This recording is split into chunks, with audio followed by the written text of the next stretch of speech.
Usinege songo. Tusonge mbele tu. Feel these places.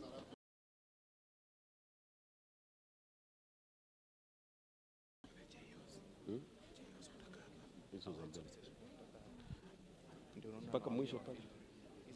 Saa katikati. Yenye paka wimba kako. Ni keroga nyeto mulia kali na botogo giraigo. Nitaomba kuwa tunapozidi kusema kuwa watu wasonge mbele, niombi tu so that ikue rahisi. Kuna viti ambavyo viko hapa mbele yako. Hakikisha kama kuna kiti mbele yako, hiyo kiti ipate mtu. Na huyo mtu ni wewe.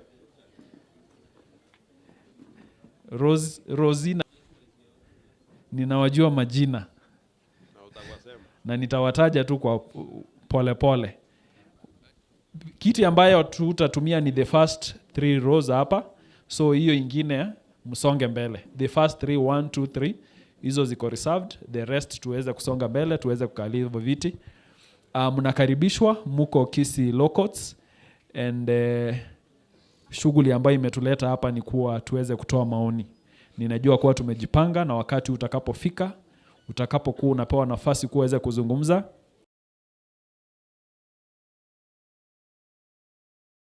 zidi kukaribishwa. Wanasema feel at home na sisi tunasema be at home. Unapo feel at home na be at home, sijui kama kuna tofauti, lakini we are insisting that you be at home.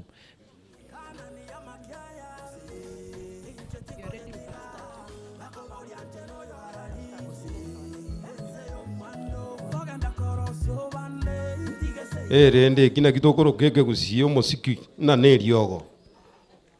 Ngai ari kwibore tungusi go sengai. Tata sokyo musiki oyo no tutageta sechitageka.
Zaga ni kwa wingi, utotone nyinge mono, togo jugo jalende na kia manogu, naro na mangi. Katika hali hiyo pasi, tunasema mumekaribishwa.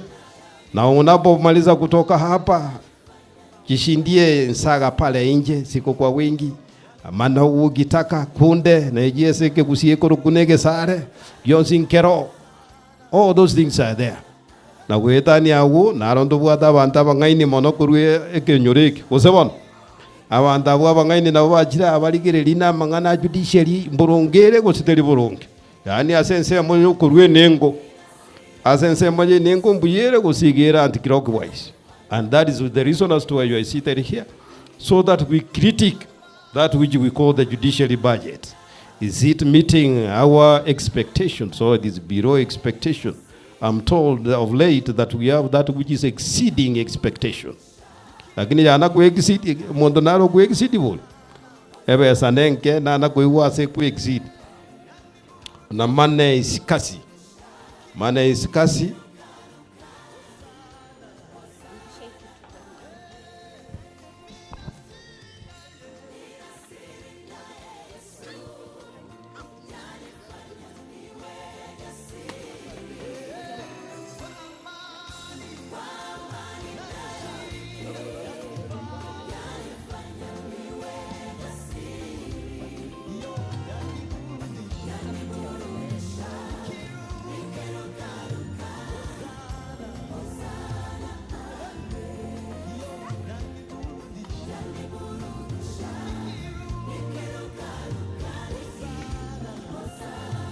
naona tuko karibu kuanza maneno, na maneno najua hapa ni kutengeneza maneno. Inaonekana wageni wamekuwa wengi, ni lazima ngozoto wote na nyabinge mondorere mwaye gusebono to wika kuonyo na kero gyo isaransan kiyo kero gwita iyo na kyo kwa na ndeo manyene bwinyangi njirari muri akari gokumia mieri siri mwote bebinto nabo bire twagenderera mutwe.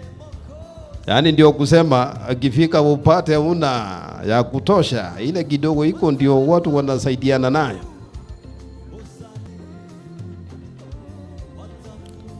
Na hiyo yote ni hali ya dunia. Sio, naona wageni wetu ni wengi. Sasa na wakiwa wengi mambo ndivyo ilivyo.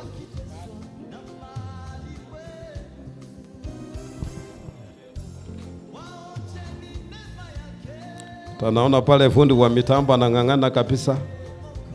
My dear sister Beatrice, naona naye pia na cheki mitambo kama inafanya.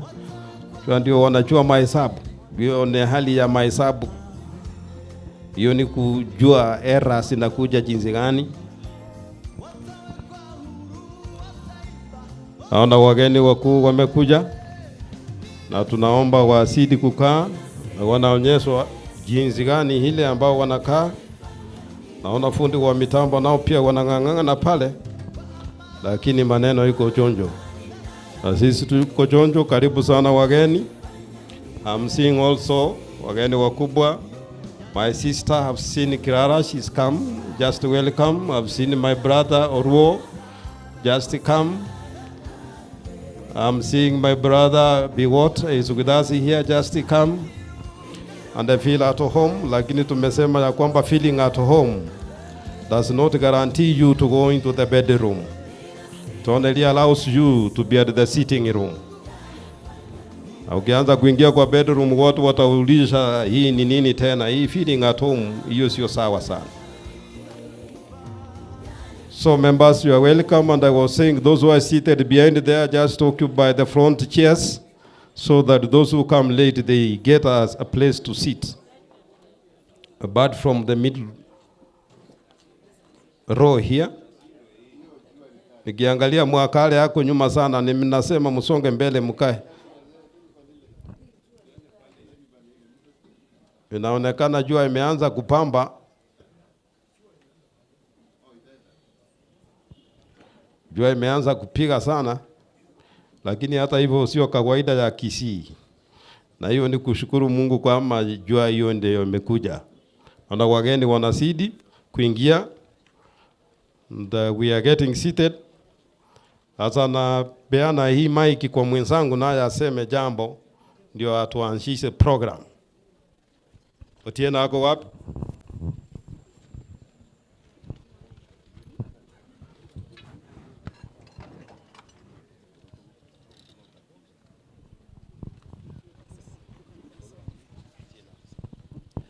Ninashukuru, ni wasalimu tena mjambo. Kwa wale wa nyumbani ngakimbu akire, good morning. We are happy to have you. Karibuni Kisii Locots, karibuni Kisii County. Kwa wale hawajui, hapa ni Kisii County. You are seated approximately 1,700 meters above sea level. Hivyo uko juu sana. Jisikie nyumbani, and we are happy to have you. Honorable Commissioners, the Honorable Registrar, the Honorable Deputy Governor, our presiding judge, the honorable judges, the Deputy Commissioner Kisii County, the LSK Chair, Judiciary staff, all invited guests, ladies and gentlemen, amjambo. Tunashukuru ni kwa sababu ya nafasi. We are happy that muko hapa, na ikiwa bado unajiuliza mbona uko hapa, tuko hapa ilikuwa tuweze kutoa maoni. Ni kwa sababu ya vile ambavyo pesa zetu tungetaka ziweze kutumika. Bila kupoteza wakati, maana mahala ambapo tuko ni Kisii. Mawingu yanaweza yakabadilika any minute. We don't want to waste time. Maana ninaona kuwa wageni wetu waheshimiwa wameketi, hatutapoteza wakati. Tutaweza kuanza program yetu, na kwa kwanza nitamuita Brother Daniel Otieno. Brother Daniel Otieno yuko wapi? Atatufungulia kwa maombi. Good morning everyone. My name is Daniel Otieno, and for the grace that I've been given to lead this meeting in prayer, may we stand to honor the Lord, the creator of heaven and earth.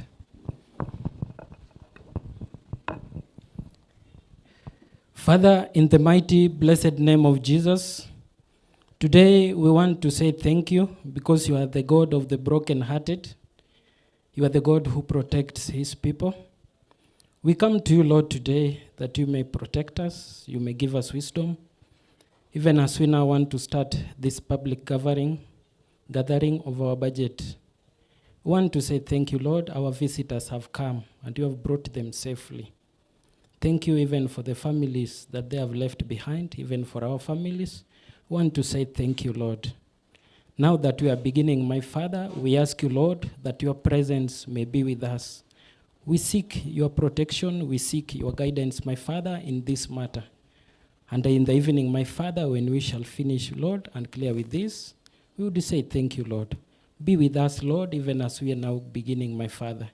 Thank you for the opportunity that we, the Kisii Law Courts, we have been given the opportunity to bring this to the attention of the public, and we want to say thank you, Lord. In the most mighty name of Jesus, we pray and believe. Asante. Tukiwa tumesimama tu hivyo, sitaki niwachoshe kwa kuambia msimame na mweza uketi. Tutaweza kuimba wimbo wa taifa, na baadaye tutaimba wimbo wa Jumuiya ya Afrika Mashariki. Hivyo ufundi wa mitambo tuongoze na wimbo wa taifa. Sote tunaomba tuweze kusimama.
Asante, tunaweza tukaketi.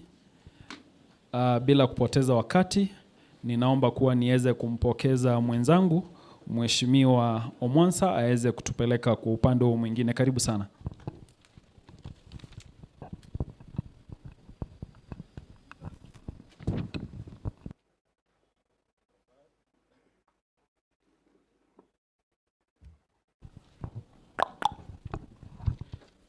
Asante sana.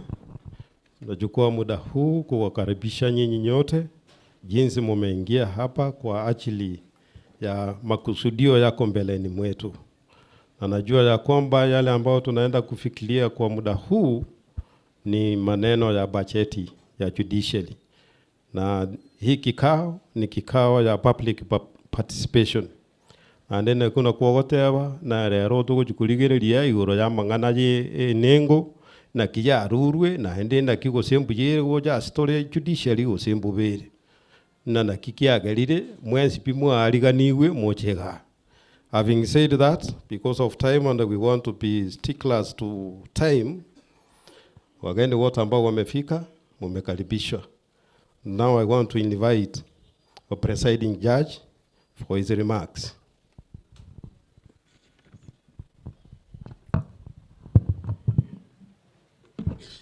Good morning. Hamjambo. Wana Omugusi. Hamjambo. Mko wazima leo? Karibuni sana kotini hii yetu ya Kisii. Sijui ni wangapi wamefika hapa hapo awali, lakini hapa ndio tunafanya kesi zetu zote hapa Kisii, pamoja na koti ya Etago na koti ya Ugembo. Mimi naitwa Munyao Sila, mimi ndio presiding judge hapa Kisii. Nimewasimamia majaji hapa na magistrates hapa Kisii. Yangu itakuwa fupi na itakuwa kuwakaribisha, kuwaambia mjihisi nyumbani. Kwa kawaida koti mnakuja kufanya kesi, lakini leo hatujakuja kufanya kesi. Leo tumekuja ili tuwe na mjadala, tuongee, tupeane maoni yetu kuhusu bajeti ya judiciary, pesa ambayo inapewa kwa idara ya mahakama kwa muhula huu na muhula ujao na mwaka mwingine ujao, kama miaka 3 hivi. Kwa kawaida pesa zote ambazo zinakuja kwa idara ya mahakama inatoka kwa serikali, si ati inatoka kwingine. Serikali iko na tuseme ni kama ile stool ile ya Kiafrika iko na miguu 3. Tuko na executive ambayo inaongozwa na rais, tuko na parliament ambayo inaongozwa na speakers ambayo tunaita National Assembly, na tuko na judiciary, 3 arms of the government. Na those 3 arms of the government zote zinapata fedha ya kutumia kwa mahitaji yake kutoka kwa serikali moja. Kwa hivyo kuna mgao wa pesa. Kuna pesa ambayo inagawanywa kwa serikali kuu, pesa ambayo inagawanywa pia kwa county, pesa ambayo inagawanywa kwa idara ya parliament, na pesa pia ambayo inagawanywa kwa idara ya mahakama, judiciary. Nyinyi kama wananchi ndio mulilete constitution na kusema kutakuwa na mgao wa pesa kwa hizo idara 3. Na nyinyi kama wananchi, pesa za serikali pia zinatoka kwenu. Na nyinyi kama wananchi lazima tuwapatie fursa pia ya kusema vile mnaonelea inatakana iwe kwa mgao huo wa pesa. Na tumekuja kwa kikao hiki cha leo. Tuna bahati sana kwa sababu hivi vikao sio vingi nchini. Kwa hivyo tuna bahati sana ya kwamba Kisii imechaguliwa kuwa moja wa counties ambayo itakuwa na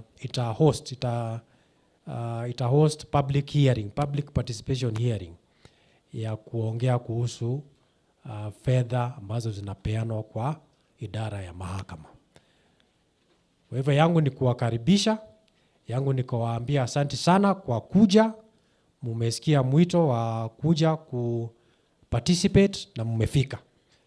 Kama hamungefika, sijui tungekuwa na kikao cha aina gani. Kwa hivyo asanteni sana kwa kufika. Tutakuwa na presentation fulani kutoka kwa Directorate wetu ya Finance. Pia tuko na commissioners wetu wa Judicial Service Commission. Idara ya mahakama inaongozwa na commissioners ambao wanaitwa Judicial Service Commissioners. tuko na Judicial Service Commission na tuko na commissioners. Tuko na commissioners hapa. Watapata fursa ya kujitangaza hapo mbele kidogo, lakini nawakaribisha wote. Na kwa hayo machache, ninataka tuingie mara moja kwa program. Na program yetu, tuko pia na, apart from commissioners, tuko na representatives wa judiciary kutoka kwa region hii, kutoka Migori, judge wa Migori yuko hapa, pia kutoka Rongo, tuko na magistrate wa Migori, wote wako hapa. Sawa, kwa hivyo tuko na representation ya judiciary kutoka kwa commissioners, kutoka kwa directors na kutoka kwa region hii ya Kisii. Watapata fursa ya kuongea na mtawajua hapo mbele. Sawa. Kwa sasa tunataka tuingie kwa program ambayo tuko kwa introductory remarks, na nimeshapeana yangu. Wacha ni muite chair wa Law Society of Kenya, pia naye apeane opening remarks zake. Karibu sana Mr. Gichana.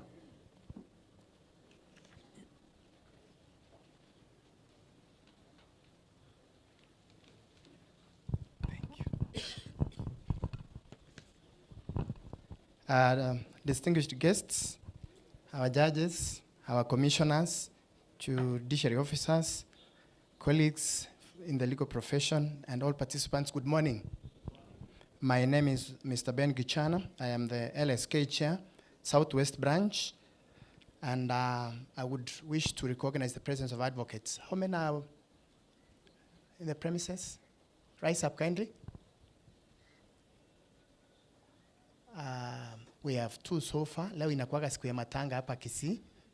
So it's normally, we have Mr. Nyambati, a former chair, and we have Mr. Maeche, who is the Secretary General of the branch.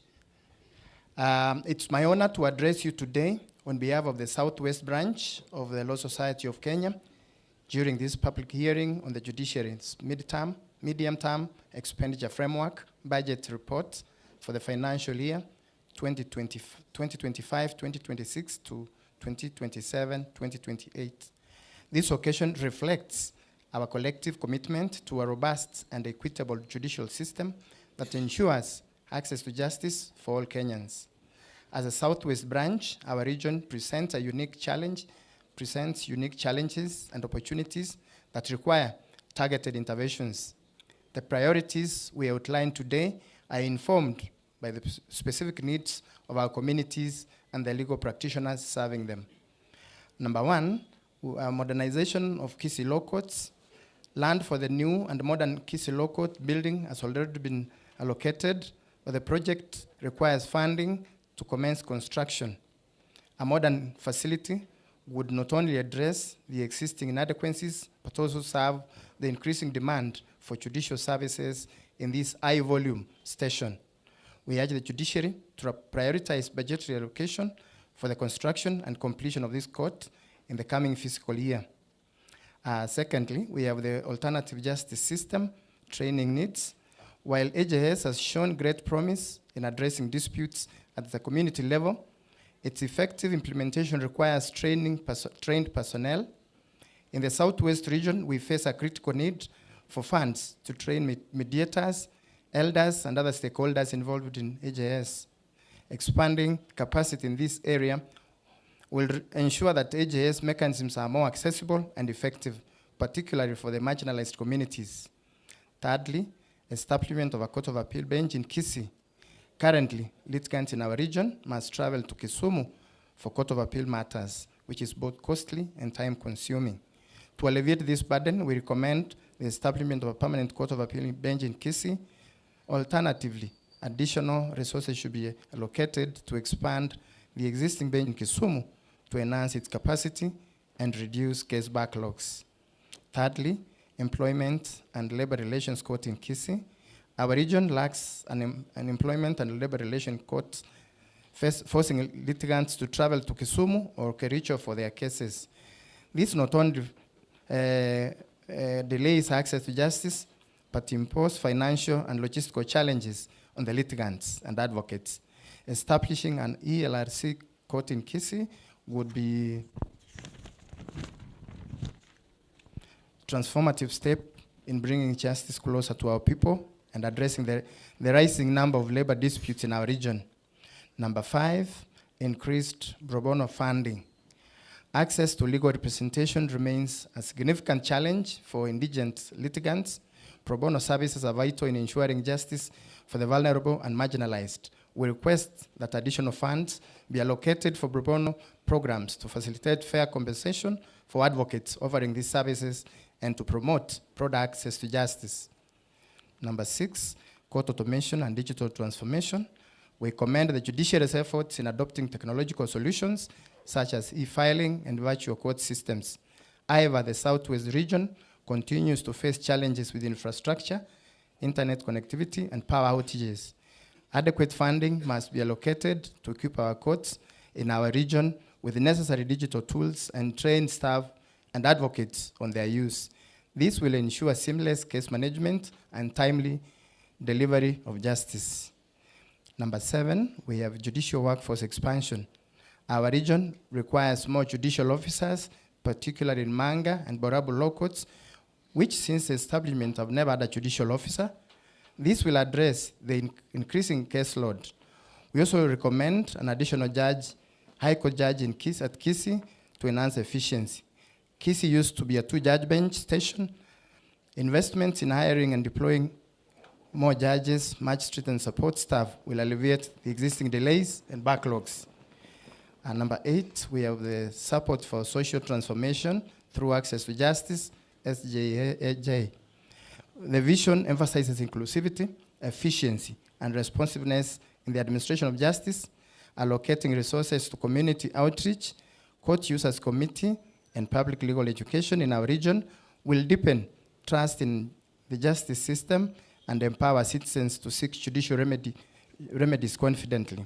In conclusion, the Southwest branch fully supports the judiciary's pursuit of improved access to justice and institutional independence. We hope that these region-based recommendations will be given due consideration, ensuring that the judiciary's budget is responsive to the needs of our communities and capable of transforming lives. Thank you for the opportunity to contribute to this vital discussion. Together we can build a judiciary. Karibu sana. Asante sana. So we are moving to the next level. And the one also to make is our contribution is the county commissioner. I'm informed there is being. This is your time, just come. Meanwhile, hapo ndio tunakura kamusiki kidogo.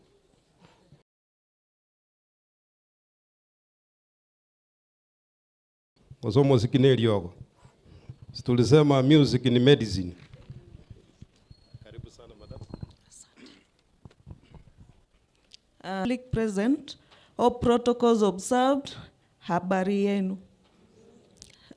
Leo nimetumwa na ofisi ya County Commissioner kumwakilisha kwa hii shughuli muhimu ya public participation, na aliniambia nikifika hapa niwasalimie. So mmesalimika. So nataka kuwakaribisha haswa na muweze kushiriki kwa jinsi ambavyo inatakikana. Maoni yenu ni muhimu sana, na ningependa tukishiriki tuweze kushiriki kwa njia ambayo inaleta hoda, as in tushiriki kwa njia ambayo inakubalika, ndio tuweze kuokoa muda. Kwa hivyo nafikiri public participation ni hitaji moja ya kikatiba. Kwa hivyo yapendeza kuona mmefika mahali hapa, ndio maoni yenu iweze kuzingatiwa. Na pia tungependa kuhimiza judiciary wakati wanaenda kupata hizi resources waweze kuzitumia kwa njia ambayo inahitajika, ndio mwananchi wa kawaida haweze kupata haki. Wakati judiciary hawana resources ya kutosha, accessibility ya justice inakuwa ngumu. Kwa hivyo ni mapendekezo yetu judiciary waweze kupata resources ambayo itaweza kutosheleza mahitaji yao, tuweze kuwa na judges wa kutosha, magistrates and all the judiciary officers, ndio haki iweze kupatikana, na pia tusikuwe na backlog. Unajua wengi wanasema justice delayed is justice denied. So hatuwezi taka kunyimwa justice. So tunataka justice kama inahitajika iweze kupatikana kwa muda ambayo inawezekana. So nawashukuru. So maoni yenu wananchi, nafikiri itafaa zaidi kwa shughuli ya leo. So kwa wote nawashukuru. So asanteni sana kwa hii nafasi. Asante sana. Si mnaombea makofi ya Kiro. Hebu 1 2 3 off.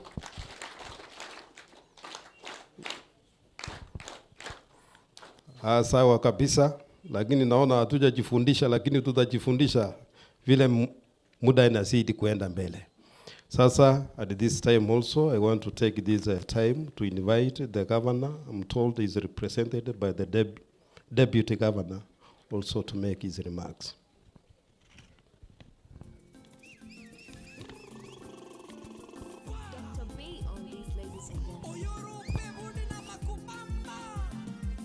Karibu sana.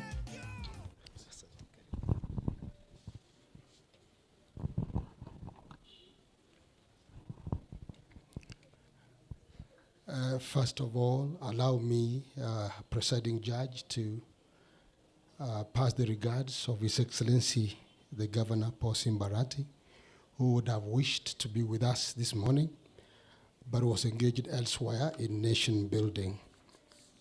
Allow me, therefore, to read his speech without wasting time. The Deputy Commissioner, the Chief Registrar of the Judiciary, Honorable Frida Mokaya, the Presiding Judge, Justice Mnyao, the High Court Judge, Kisi, Honorable Teresa Odera, the Head of Station and the Honorable Magistrates of Kisi Law Courts, the Chair, Law Society of Kenya, Kisi Branch, distinguished guests, ladies and gentlemen. Firstly, let me take this opportunity to extend a warm welcome to the Judicial Service Commission as they visit KC.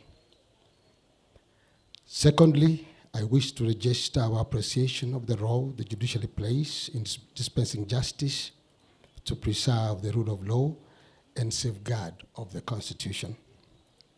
I am a firm believer in the independence of the judiciary as one of the arms of government that dispenses justice through conflict resolution in the courts. I note with appreciation the tremendous progress the judiciary has made in broadening access to justice through innovative ways, among them alternative dispute resolutions and virtual hearings. All these developments in the quest to promote access to justice that requires heavy capital investments. However, just like the case of county governments, the available budget is not sufficient to meet the resource requirements that you actually need. Ladies and gentlemen, from your records, I have noted that the overall funding deficit stands at 38%, which means most priority projects and programs will not be funded. This is why I encourage your desire to engage with the development partners to mobilize additional funding to reduce this gap. Here in Kisi, we commend the judiciary for the investments aimed at promoting access to justice and efficiency in dispute resolutions through the courts.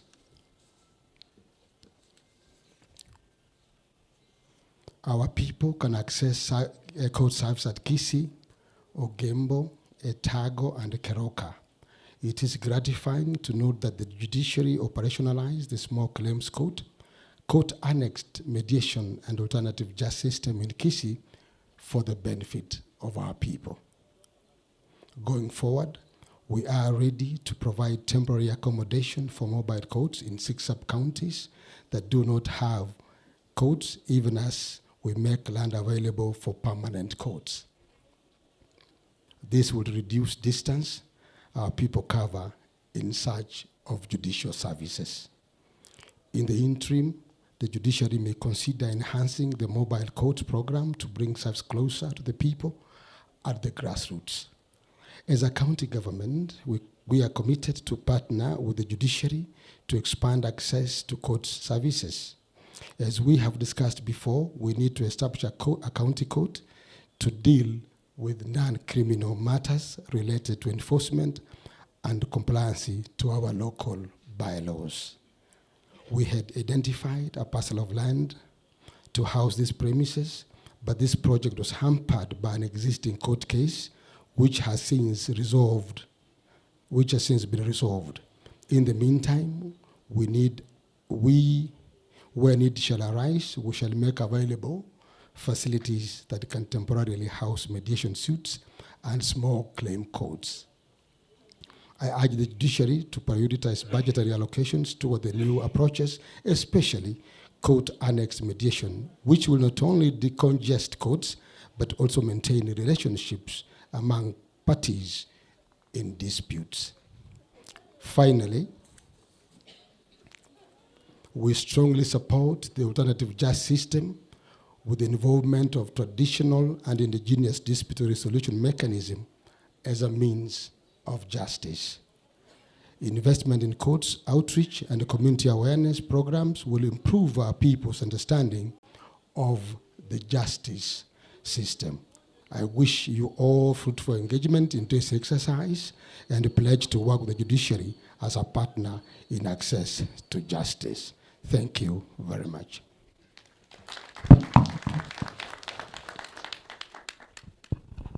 Thank you very much. Your Excellency, the Deputy Governor within the county of Kisii. So we are moving next again to commissioners. This is their time, and I want to invite Commissioner Evelyn Ruante to lead the rest.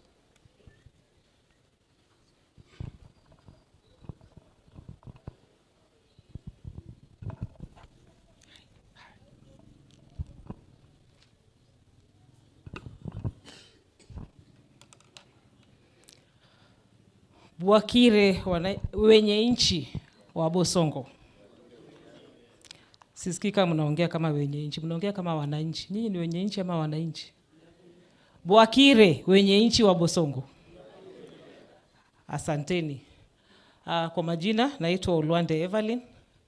Mimi ni commissioner katika tume inayohusika na mambo ya mahakama, na niko hapa na makomishna wenzangu ambao ningependa niwatambulishe kwenu. Tuko hapa na Commissioner Jacqueline Ngutia. If you could stand up and wave. Anawakilisha LSK, chama cha mawakili. Tuko hapa na Commissioner Charity Kisotu, na yeye anawakilisha tume ya Public Service Commission. Tuko hapa na Commissioner Justice Fatuma Sichale, na yeye anawakilisha koti ya rufaa. Na tuko hapa na Commissioner Caroline Nzilani Ajuoga, na yeye anawakilisha wenye nchi wote pamoja na mimi na nyinyi.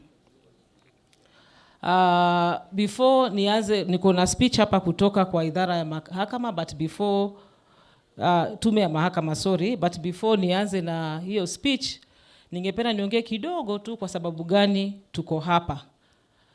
Vile mimi ninaelewa, tuko hapa kwa sababu katiba inasema katika katika kipengele cha article 10, katika values, national values, tunafaa wakati tuna make any decision tunahusisha wenye nchi ambao ni nyinyi. So this is a public participation exercise on the budget of the judiciary. Na vile ninaelewa kuna mambo matatu ningependa tufanye hapa. Jambo la kwanza ni kuwajulisha juu ya budget ya judiciary na JSC. Ile pesa tulipatiwa mwaka jana financial year mwaka jana tulifanya nini, na hii mwaka unakuja tunataka kufanya nini. La pili, tungependa tuelewane, tuwasiliane, mtuambie vile munaona na pia sisi tuambie vile tunafanya. La tatu na la muhimu zaidi ni kuwaongelesha ili mkue ambassadors, kama ambassadors wa tume ya mahakama.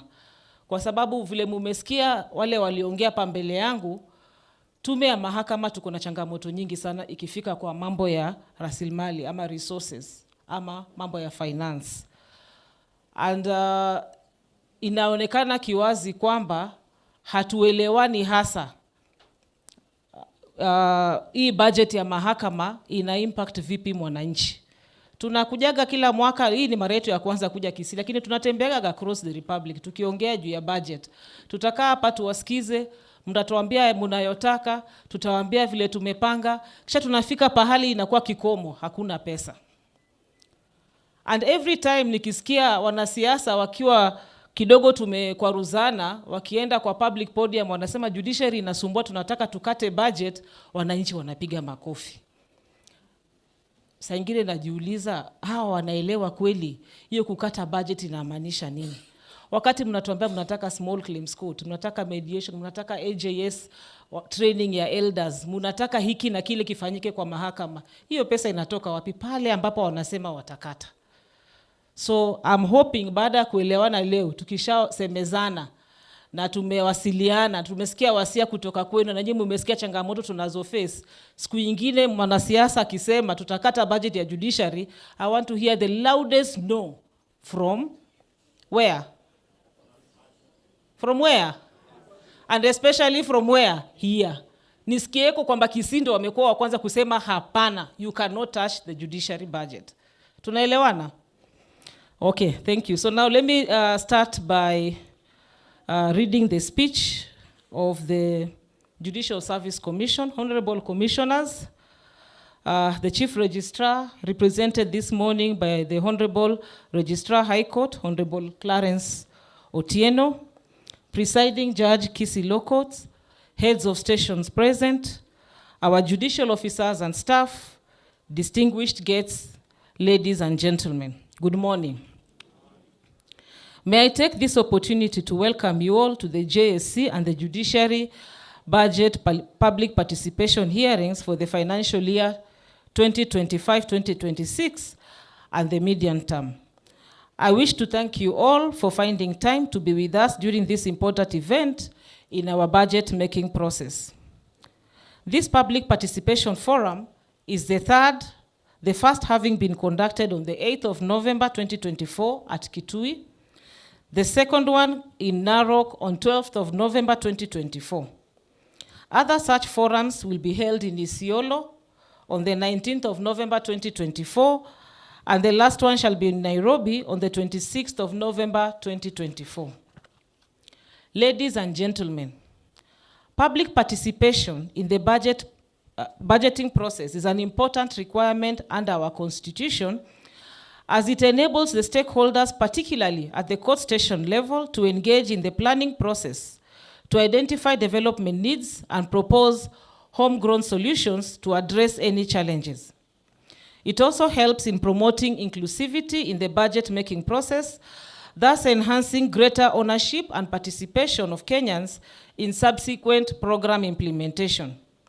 It enables stakeholders to better appreciate the resource constraints and the prioritization of planned programs, and it also enhances openness and transparency by providing a platform for receiving feedback from the public on the effectiveness of public spending for accountability.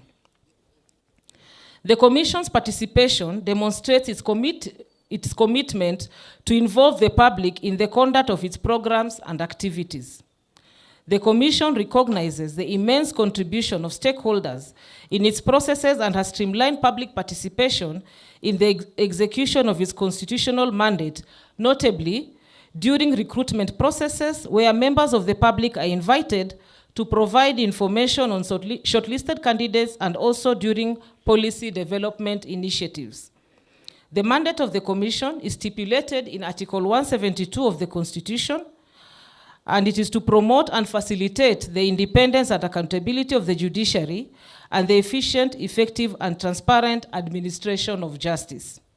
This clearly demonstrates that the output of the judiciary and the commission are closely linked, hence the need to review their budget proposals jointly. The commission focus for the financial year 2025-2026 budget proposals will therefore be on the implementation of priority programs guided by the constitutional mandates, the National Development Agenda, and at the bottom-up Economic Transformation Agenda, that is better, and the Commission's Strategic Plan 2022-2027. Ladies and gentlemen, the Commission's and Judiciary's recent achievements, priorities of the next budget cycle, and the attendant budget shall be presented by our teams in this forum today.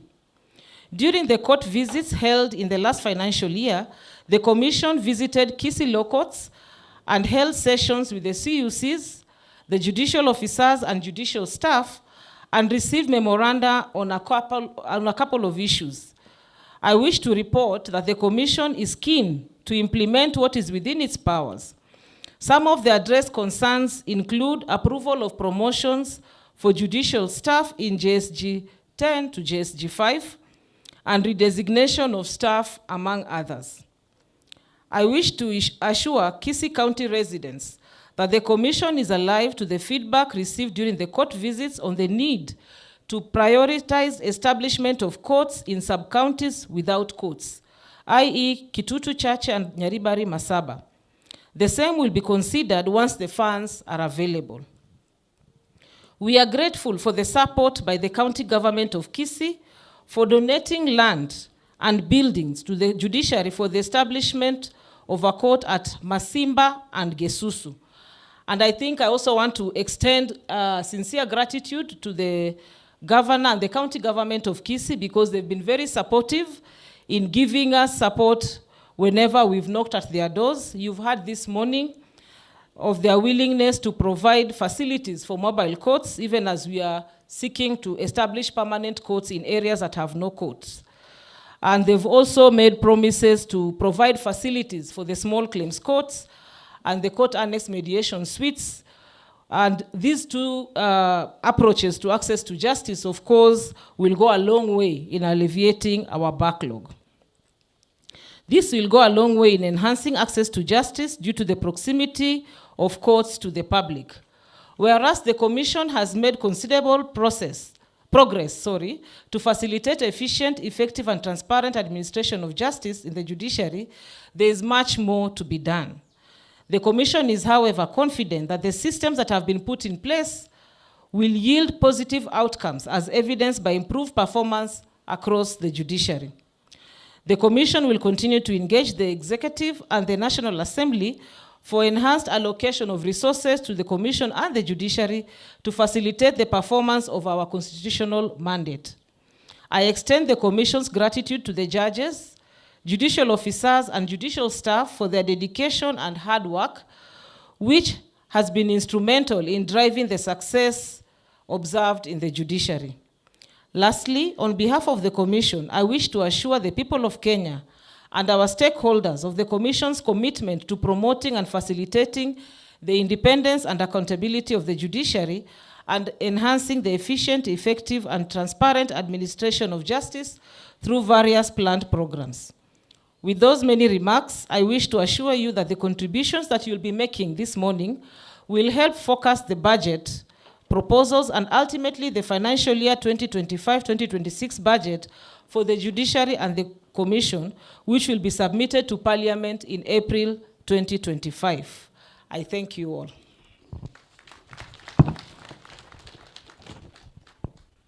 Asante sana, Commissioner. We are moving next. We are almost through with the presentation, the talks. Then we'll go to the main item. At the moment, now we want to invite the one who's in charge of these monies we're talking about. That is the Chief Registrar of Judiciary. I know she's not with us here, but she has sent somebody to speak on our behalf. So, Madam, you are invited. That is the High Court Registrar, Madam Clara. Otieno, you're just welcome.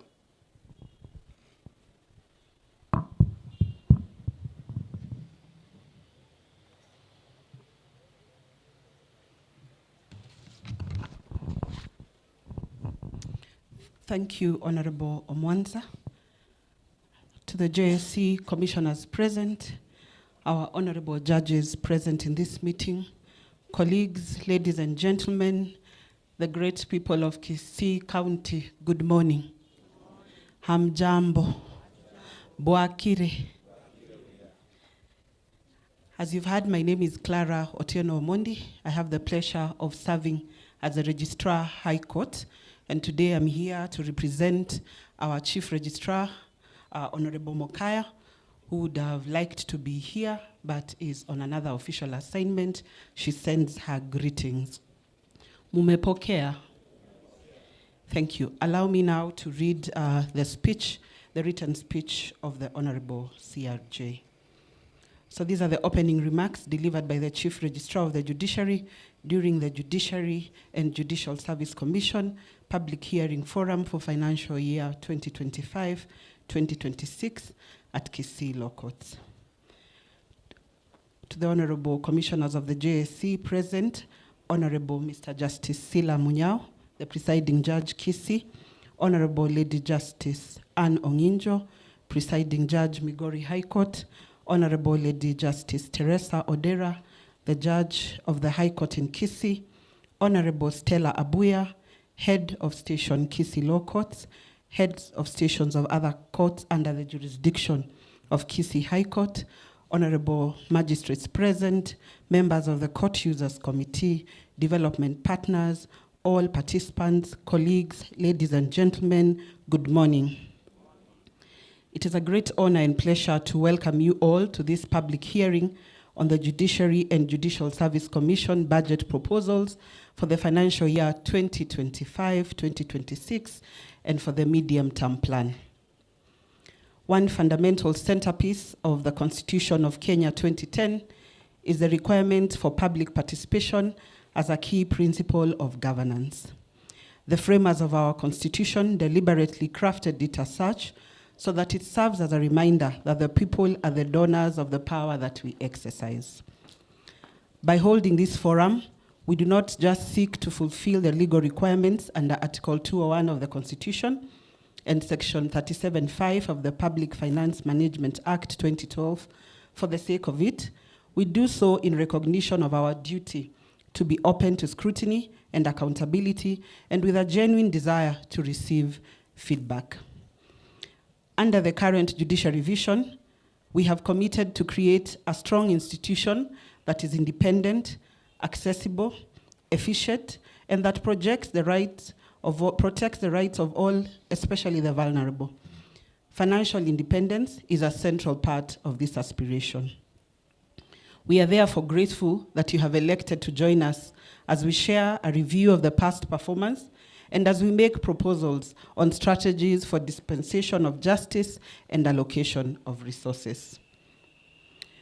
During this engagement, we will be reporting back to you on the utilization of the resources that were allocated to us during the previous budget cycle. We will also present our proposal for the next budget cycle.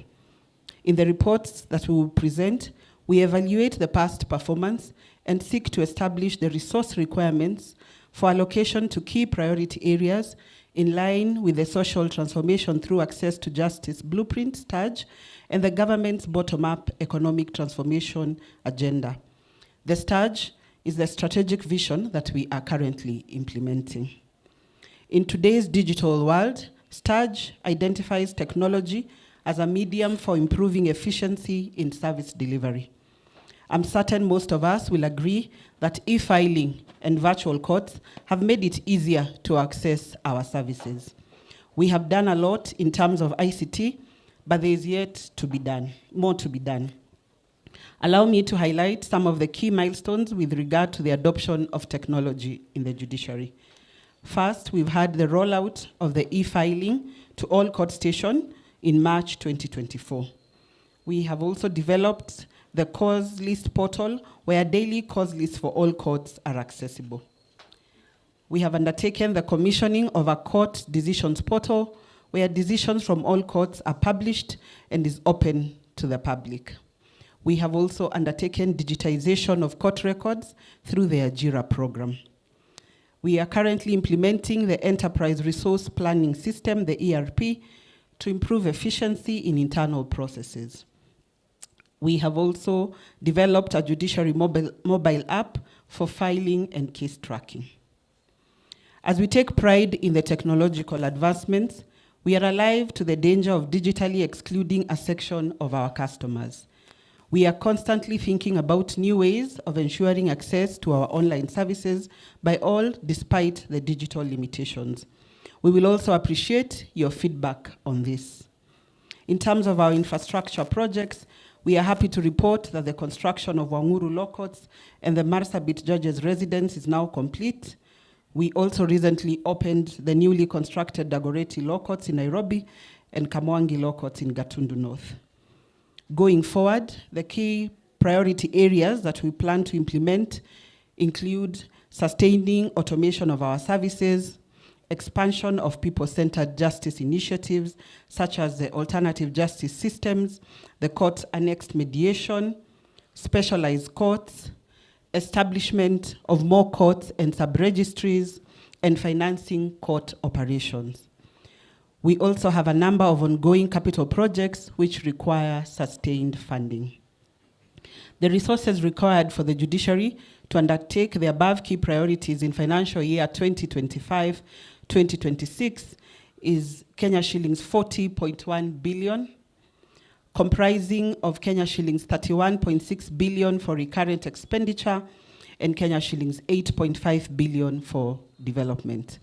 However, the annual indicative budget proposal for the judiciary is for Kenya shillings 24.937 billion, out of which Kenya shillings 23.437 billion is recurrent, while Kenya shillings 1.5 billion is development. This leaves us with a funding gap of Kenya shillings 15.15 billion, which translates to 38%. Ladies and gentlemen, we are undertaking this engagement today together with the Judicial Service Commission. The JSC, as you may know, is the institution that bears the constitutional mandate to promote and facilitate the independence and accountability of the judiciary. To execute this mandate, the Commission is implementing its strategic plan 2022-2027, which outlines the following long-term strategic results to be achieved in the next 5 years.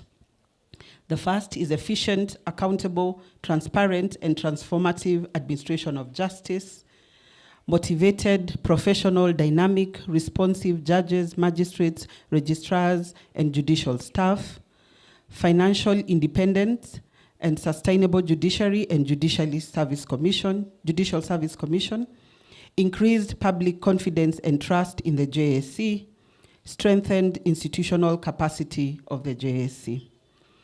To implement the priorities, the Commission resource requirements for financial year 2025-2026 is Kenya shillings 1.932 billion.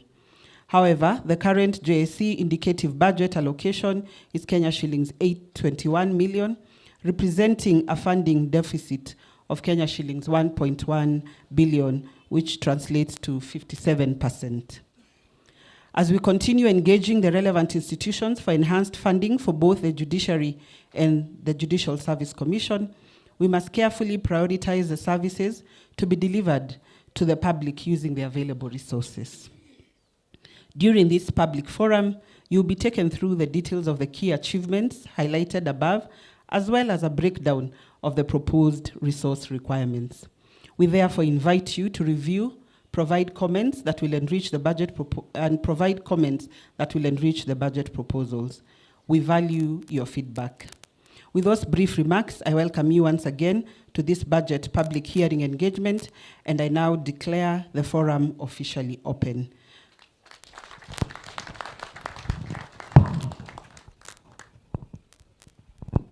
Mnasemaje kwa hayo? Najua angesema that it is not open, ingekuwa tungetoa maoni ama namna gani? It is reached a time ile ya kuangalia sasa ni mahesabu. na kuko na wengine ambao walikuwa wanaona stars kifika wakati kuhesabu. Sasa wale ambao wako wanaona stars watatusaidia. So I want at this particular time to invite the first presentation, that is a presentation of the judiciary performance overview and the budget outlook, the Director of Finance Judiciary. You are invited.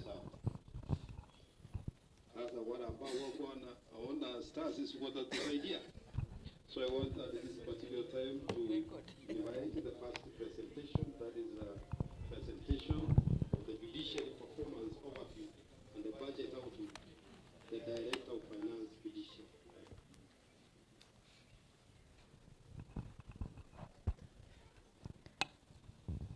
Honorable commissioners, honorable judges, our distinguished guests, and all present and all protocols observed. Good morning. My name is Beatrice, Director of Finance, Judiciary, and I will take you through a detailed presentation on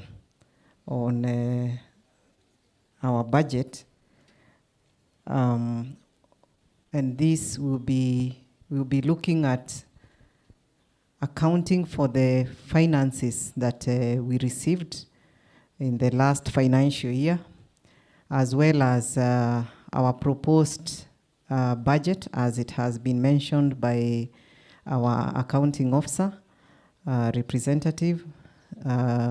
We have a tentative ceiling, and we will be taking you through our proposed areas of funding. So the presentation will basically focus on an introduction, the past performance, our priority areas, our resource requirement, and therefore the resource gap, some challenges and recommendations that we will be making. And as it has been mentioned, this is an obligation that the Constitution of Kenya provides and requires us that we give the public an opportunity, and this is both the Constitution and Article 201 and the Public Finance Management Act under Section 37(5), that we give the public an opportunity to participate in the budget preparation process. Further, our budget is guided, the process is guided again by the Constitution under Article 173(3) of the Constitution, which requires the Chief Registrar to prepare the estimates for the following financial year and submit them to the National Assembly by 30th of April. We are further guided by the Public Finance Management Act and its regulations, the Judicial Service Act, and the Judiciary Fund Act and its regulation while preparing the budget.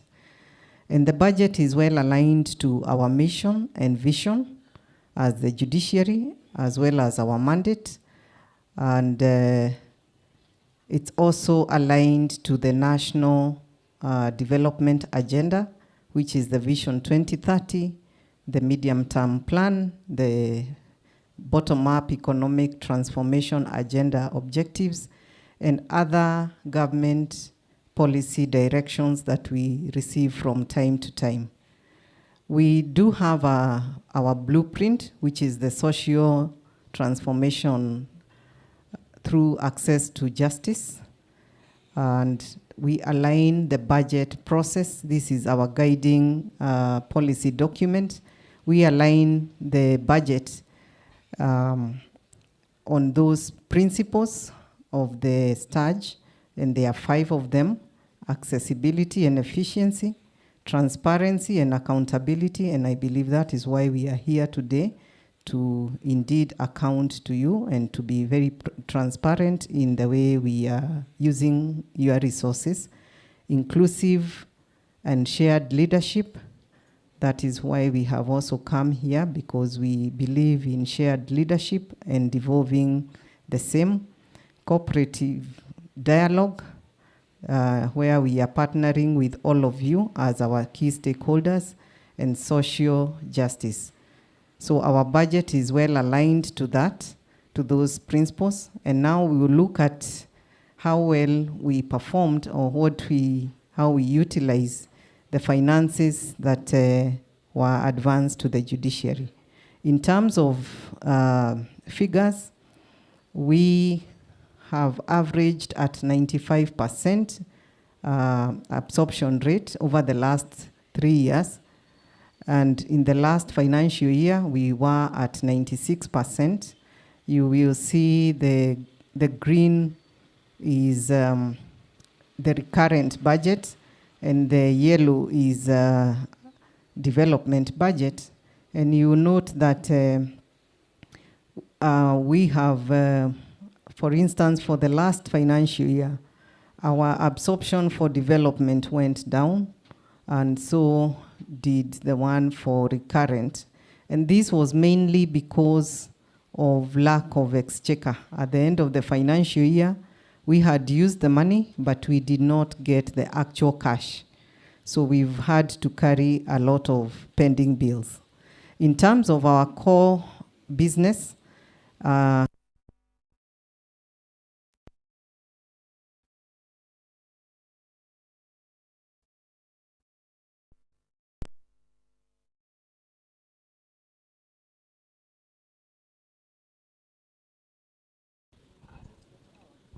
I don't know whether it's the power, I think it's back. So case clearance, we were at 99%. If I can be assisted to bring back the projection on the screen, please, our technical people. Our case backlog, we reduced the case backlog by 10%.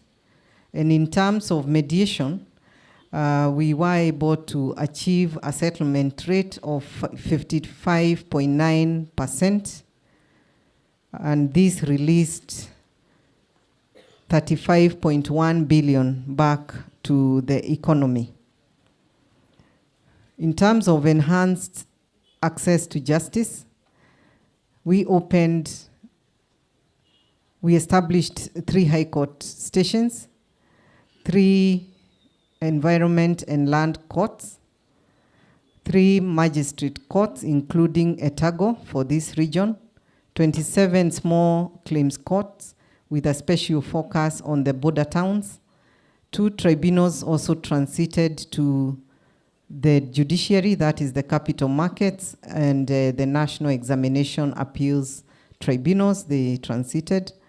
And in addition, we also established some sub-registries, and this included 2 in the High Court, 1 in the Environment and Land Court, 1 in the Employment and Labor Relations Court, and 9 court annex mediation sub-registries were also established.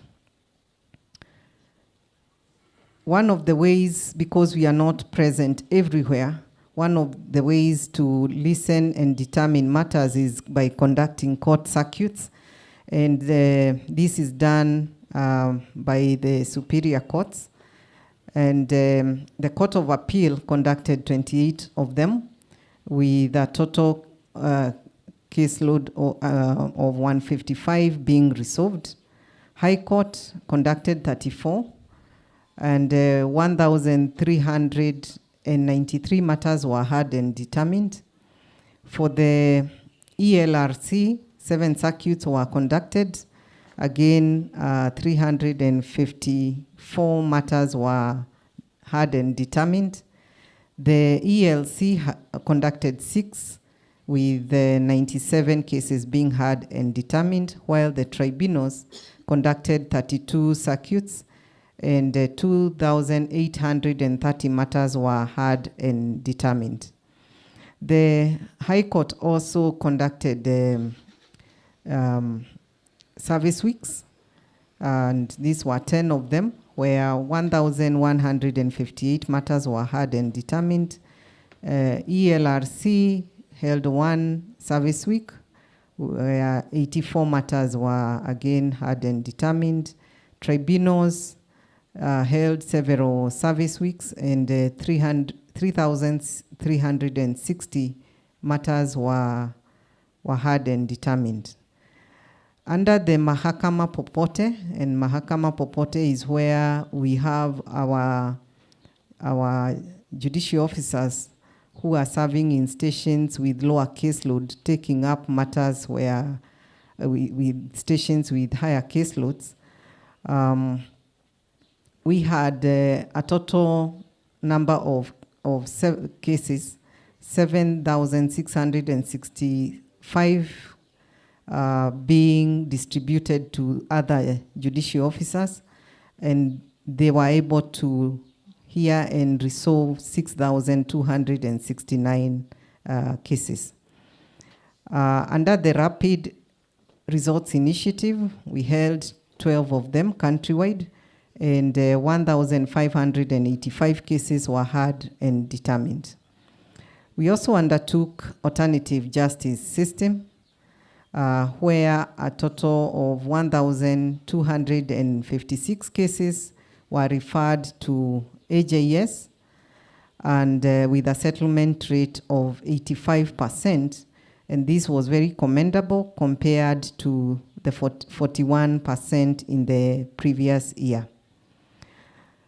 We have continued leveraging on technology, and the country went live on e-filing under the year under review in March, and all courts now have an e-filing system, and with that rollout, we were able to have 295,322 cases registered from all the courts during that period. Case tracking system, we have continued to enhance it and improve it with additional features to case tracking system being introduced. And notably, we are now able to automate mention dates in all magistrate courts and high courts, and as well as uploading judgments and rulings, which are accessible to all our stakeholders. Another feature that was introduced is the case list portal, where now we have a link where one can access the course list for all the cases. Then another portal that was introduced is on the court decisions, where again the public can access the court decisions. We continued digitizing court records, because as we went e-filing, that was for moving forward, we have all the old cases that we need to digitize. And here we engaged our youth under the Ajira program. We've done it in 5 phases, and we were able to engage 1,040 youths, where a total of 325,651 court files were digitized. We also were able to digitize the sexual offender electronic register, and 1,672 records were scanned and uploaded into that electronic register. In terms of transcription services, we now have a National Transcription Center, and in the year under review, 1,476 records were transcribed. And as you can see, we also had the data tracking portal, and this provides a link for each judge and judicial officer to issue notices and to alert the litigant on any event that may affect court sittings. In terms of infrastructure, we continued expanding the ICT infrastructure, and being linked to the national fiber optic backhaul initiative. And in terms of our buildings, I think this had been mentioned by our accounting officer, that we were able to complete the judges' residence in Marsabit, and Wanguru Law Court was also completed. And that is the residence you can see. Wanguru, this was initially a stalled project for a very long time. We were able to complete that. Under the human resource, 20 new High Court judges were appointed and sworn in, and 9 legal researchers were recruited. Further, 32 resident magistrates were designated as adjudicators to attend to matters under the small claims court, and this brought the number of adjudicators to 131. The judiciary also swears in chairpersons and members of the tribunals, and 39 chairpersons and members were sworn in for 12 tribunals. So those are just pictures on the swearing-ins, both for the judges and the members of the tribunal. And now we can look at how well this region we are in performed. And this includes Kisii, Nyamira, Etago, Keroka, and Ogembo Law Courts. In terms of case clearance, we were at 91%. You can compare that with the national clearance rate of 99%. And in terms of case backlog, we still have 4,866 cases.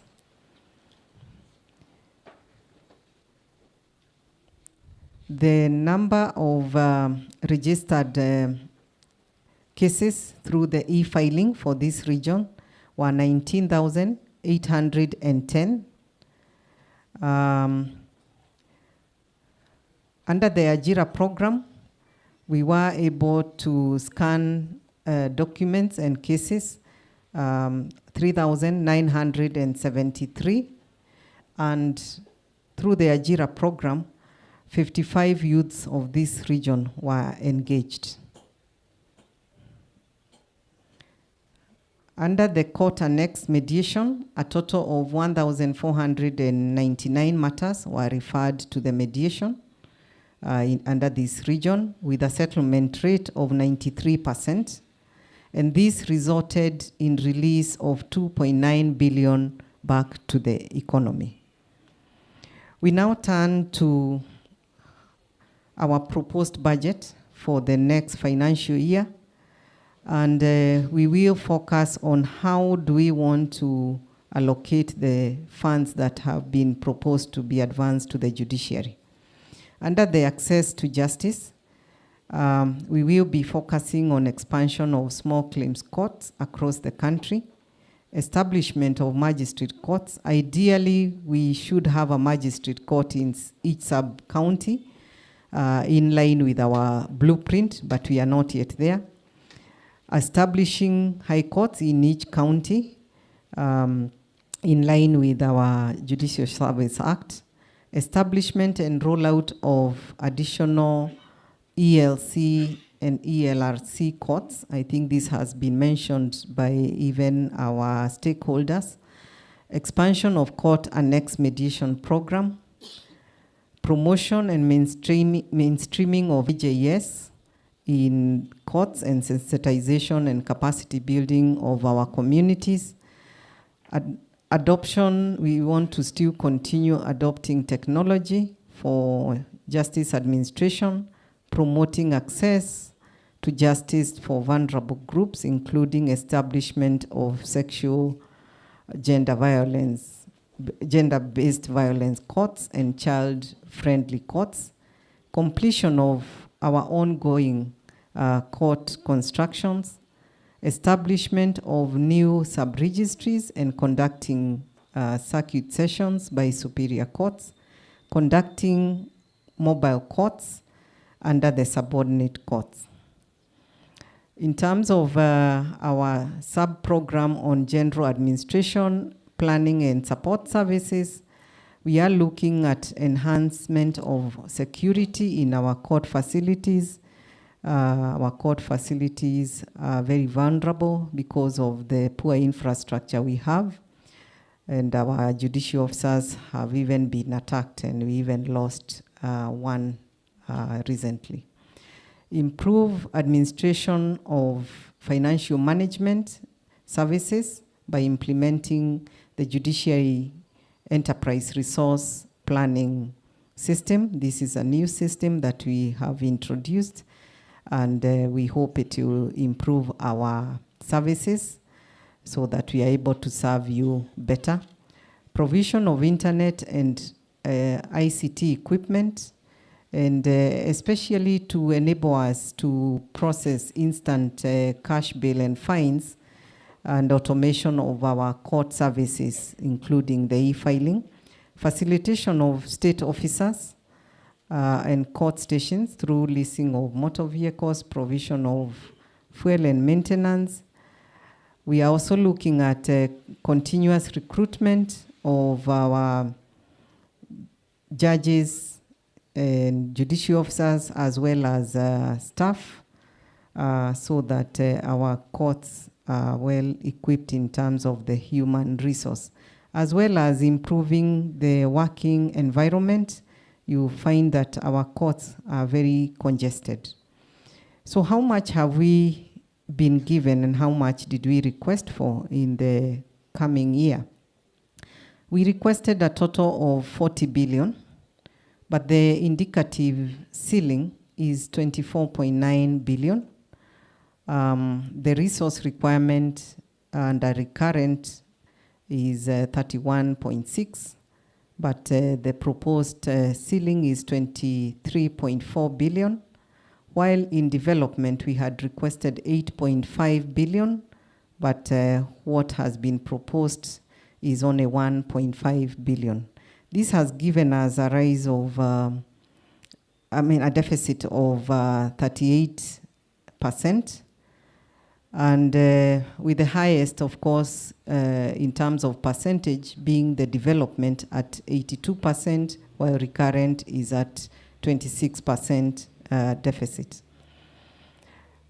As our previous speakers have mentioned, we are not only just relying on the GOK funding, we are reaching out to other development partners just to see how to reduce the financing gap. With that deficit, this will mean that the following areas, which are very key, will still remain underfunded. And this will include, because we wanted to recruit more judges and judicial officers and staff, it means that budget will still remain underfunded. That comes with other areas like the insurances, automation of our courts and list printers. You realize with e-filing, a lot of the printing has now been brought back to the courts because the advocates now are doing e-filing, but now the printing is for the court to do. Court circuits, service weeks, mobile courts, prison visits will all be affected. Open days, operationalization of courts, establishment of registries, witness expenses, pro bono, mediation. Indeed, we have huge pending bills. As I mentioned, we crossed over with very huge pending bills, and these are areas that will remain underfunded. Expansion of our offices and the courts, as well as equipping those courts, facilitation of special benches, and many other. That's just a highlight of some of the major areas. And therefore, when we look at our challenges, of course, the underlying one is the insufficient funding. And over the years, the judiciary has continued being grossly underfunded.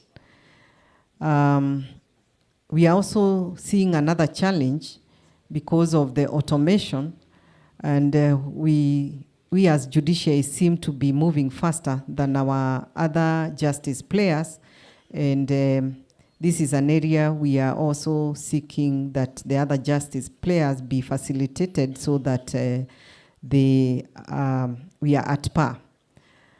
Of course, the other challenge which has ably been presented here is our poor court infrastructure. I've already talked about security and pro bono services and inadequate adjudicators to cope up with the increased workload in the small claims courts, which seems to be registering a lot of cases. With those challenges, we have a few recommendations, and as our chair for the budget committee, the finance, planning and administration committee in the JSC mentioned, we are seeking your partnership in us being allocated additional resources so that we are adequately funded. I've mentioned about the automation, facilitating other justice players, court infrastructure, security, where we are seeking for more enhanced security, and pro bono. We are saying that the National Legal Aid Services should be adequately capacitated so that they are able to facilitate pro bono services sufficiently. And in terms of the human resource, we would want to have more adjudicators for the small claims court so that they are able to cope up with the huge case workload. I wish to stop there and just to mention that what we have presented is just a highlight. If you go to our website, you'll find a detailed report of the budget. It has much more details. You will also find the easy guide that we have distributed. I think we didn't have enough copies, but that is a quick citizen guide. You will find them in our website, and you are free to engage and give us even more comments. Thank you very much. I wish to invite my colleague from the Judicial Service Commission to make his presentation. Thereafter, we will open up to plenary for feedback and comments. Thank you.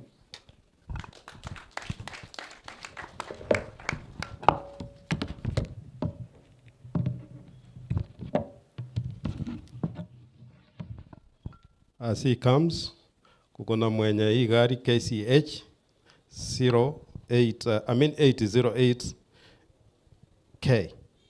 Shughulikia hii gari penye imekuwa packed.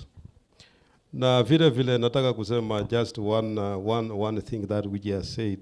Vile amesema kwa lugha ya mama, just a minute, I'm not taking long. Number one, nebi inabidi bibwata matengo konya atusumbweta iga ataratabuka ikomi ya emia biatabukiwa magana italia manya. Yes. Toko genda negindu kinde go ngupikyo na libintu bibiri byuko. Na baria bagotigonga abana baitu. Bali bagorokwa batigongi. Wona iga igo babikire orota.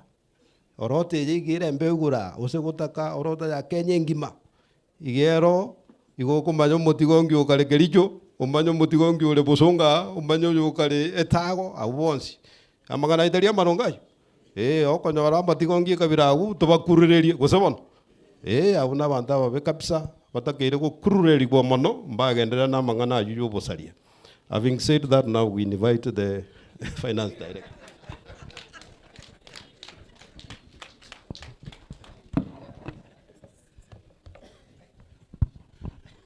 Commissioners, presiding judge, ladies and gentlemen, allow me to ride on the protocol already established by my colleagues. I would have spoken Kisii like him, but what I believe you're saying is that the budget that has been presented before you, actually it's fit for purpose, but anataka musaidie judiciary ipate pesa mingi.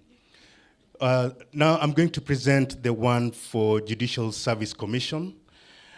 Judicial Service Commission is the one that works, actually deals with the employment of everybody who works at the judiciary. I'll be brief. My outline will be just basically Judicial Service Commission ni nani. Tutaangalia performance review, pesa ambazo mlitupea zile miaka zingine, miaka 3 zimepita, tumetumia kufanya nini. Alafu tuna propose nini kwa ile mwaka ambayo inakuja, na challenges and recommendations, which obviously my colleague Beatrice has already highlighted. Wengi wenyu hamjui kuwa nini ni Judicial Service Commission. There is a thin line between Judicial Service Commission na judiciary, lakini kwa kibrief ningejua hiyo word in Kiswahili, lakini kwa kishoto ningesema kuwa kwa ufupi. Thank you, madam. Kwa ufupi ni kuwa Judicial Service Commission ndio huwa ina recommend appointment ya judges to the president, review and make recommendation conditions of service. Inamaanisha kuwa ile ambayo marupurupu ambayo wafanyikazi wa huduma wanapewa, it's been done by Judicial Service Commission. Wana receive complaints, na wakisha receive your complaints wana investigate, alafu wanachukua they do what they call action based on the complaints received. They also train judicial judges and judicial officers, and also advise serikali kuu kuhusu mambo ya judiciary na pia justice sector, na pia receive and consider petitions for removal of judges, alafu pia wana recommend tribunal to be set.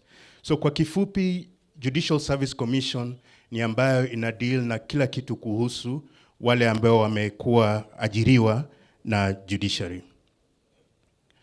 Now, to prepare our budget ya Judicial Service Commission, we follow the strategic plan, na tuko na outcomes 5 ambazo tulikuwa tumeset, na hivyo ndo pia tumeprepare budget yetu.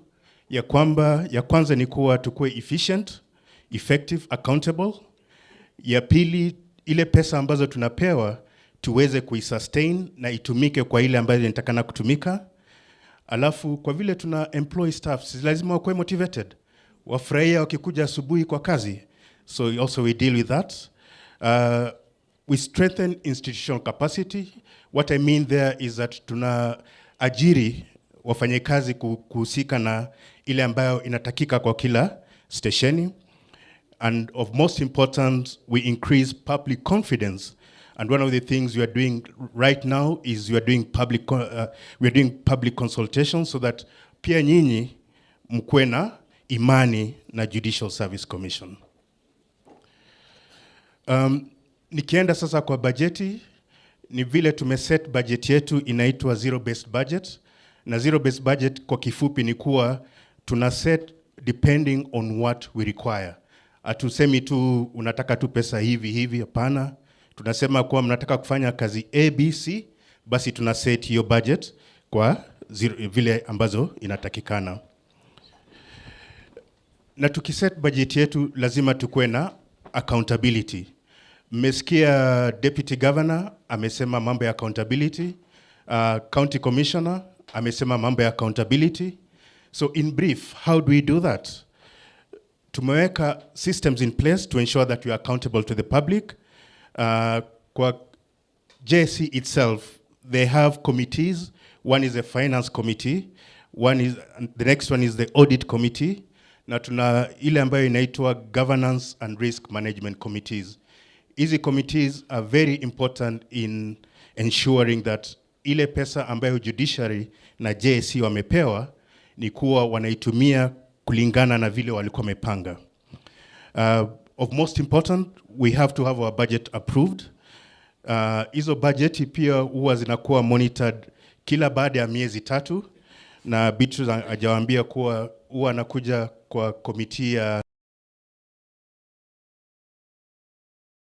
imetumika aje. Now, we also propose what we call risk management strategies.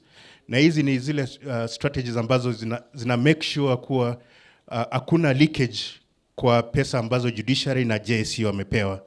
Na kama leakage inapatikana, ofisa yoyote ambayo amekuwa highlighted, then action is taken against that particular staff or judicial officers.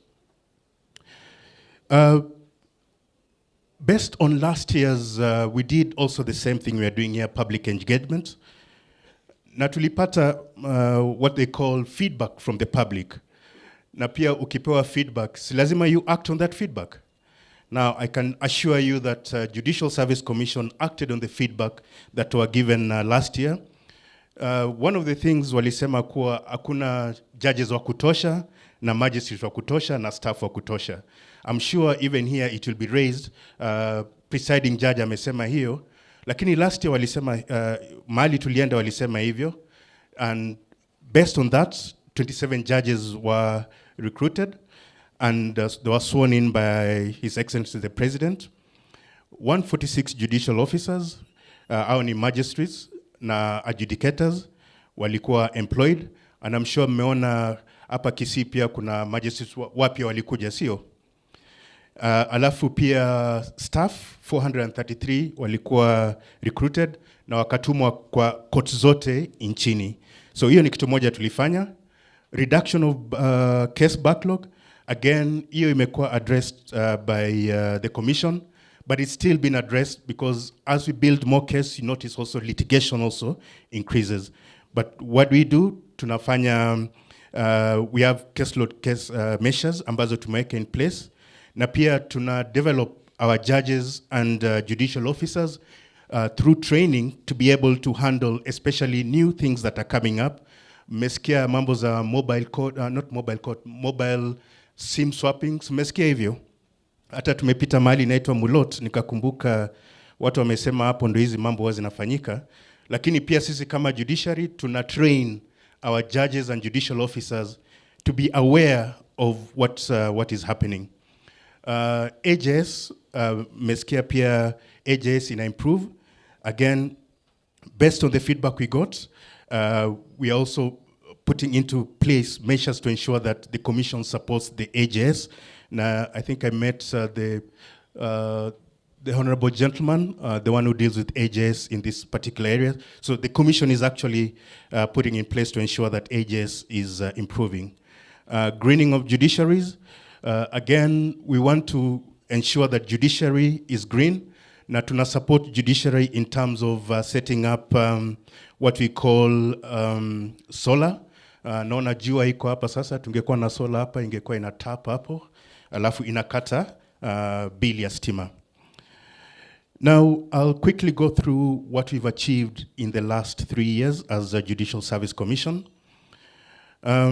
One, tume enhance human capacity, kumaanisha kuwa tume recommend nomination of judges for appointment. Tume recruit judicial officers, tume recruit judicial staff. Ukikumbuka nilikuwa nimesema one of the things we did previously. The other thing is to ensure that we provide quality, effective and efficient service. Kuna promotion ya judicial officers na staff ilifanyika, na pia their terms of service ika increase kidogo. At least walipata kapesa mfukoni, lakini pia tax pia inachukua kidogo, but that's part of life. What else have we done?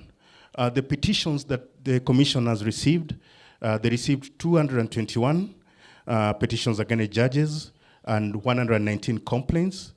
Out of that, 2 petitions were forwarded to the president for appointment of tribunal. But kuzuia hizo zote pia, we sensitize our staff on the Judicial Service Code of Conduct and Ethics, to ensure that they're also privy to what is happening. Now, again, key achievement is only quickly infrastructure development, access to justice, which is a key thing. Na hiyo tumefanya through ensuring that at least our budget is fit for purpose, and deployment of ICT. I'm sure mmeona siku hizi kwa koti kila kitu ni ICT. Ukitaka kulipa pesa unalipa through M-Pesa na unapewa ICT, or rather unapewa receipt, and also the cases are filed through CTS. So we want to, again, to continue improving on that.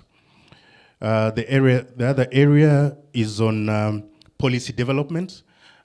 Every organization is supported by policies that are developed to ensure that whatever that organization is delivering is actually based on what it's supposed to do. So we have various policies that we've developed, and all this is listed in our website. I wouldn't want to go through them. But of most important also, we train our judges and judicial officers to ensure that they deliver effective, efficient, and speedy service to the litigants. Sasa nitaenda kwa mambo ya pesa. Kuna mtu alisema wale hawakuenda shule, au rather wale walienda shule lakini hawakupita hesabu. Nitawasaidia hapa sasa. Mimi nilipita lakini nikapita sana. So nitawasaidia in a very simple terms. Miaka 3 ilipita, 2021-2022 tulipewa budget ya 618. Ikapanda kidogo the next financial year, tukapata 887 million. Alafu mwaka jana ikapanda kidogo to 896. Now, tulifanya nini na hiyo pesa? The last 21-22 we spent 577 million against 618. 2022-23, 834 against 887, and 23-24, 881 against 896. Roughly over 90% yele pesa ambayo tulipewa, tulitumia. Kuna reason haikukuwa 100%, ni kwa vile saa zingine hatupati pesa haraka kutoka kwa treasury, na by the time the financial year ina end, hatutakuwa tumepata hiyo pesa, but in financial terms, you have to report exactly what you receive and what you spend. Hizo tu ni graph kuonyesha ile pesa tulipewa inapelekana na ile pesa ambayo tumetumika. Now, what are we proposing in this in the next financial year, that is 25-26? Just for information, the government financial year starts 1st of July. So hii ni kuanzia mwaka ujao tarehe 1 July 2025 up to June 30th of June 2026. Now, remember I talked about you have to have priority areas that you want to spend your money on. Niliongelesha kuhusu zero-based budgeting. So tulisema kuwa kama Judicial Service Commission tunataka kufanya nini ndio tuweze ku-budget kwa hiyo pesa. Tunataka kurecruit judges 20, magistrates 50, yes, alafu staff 500.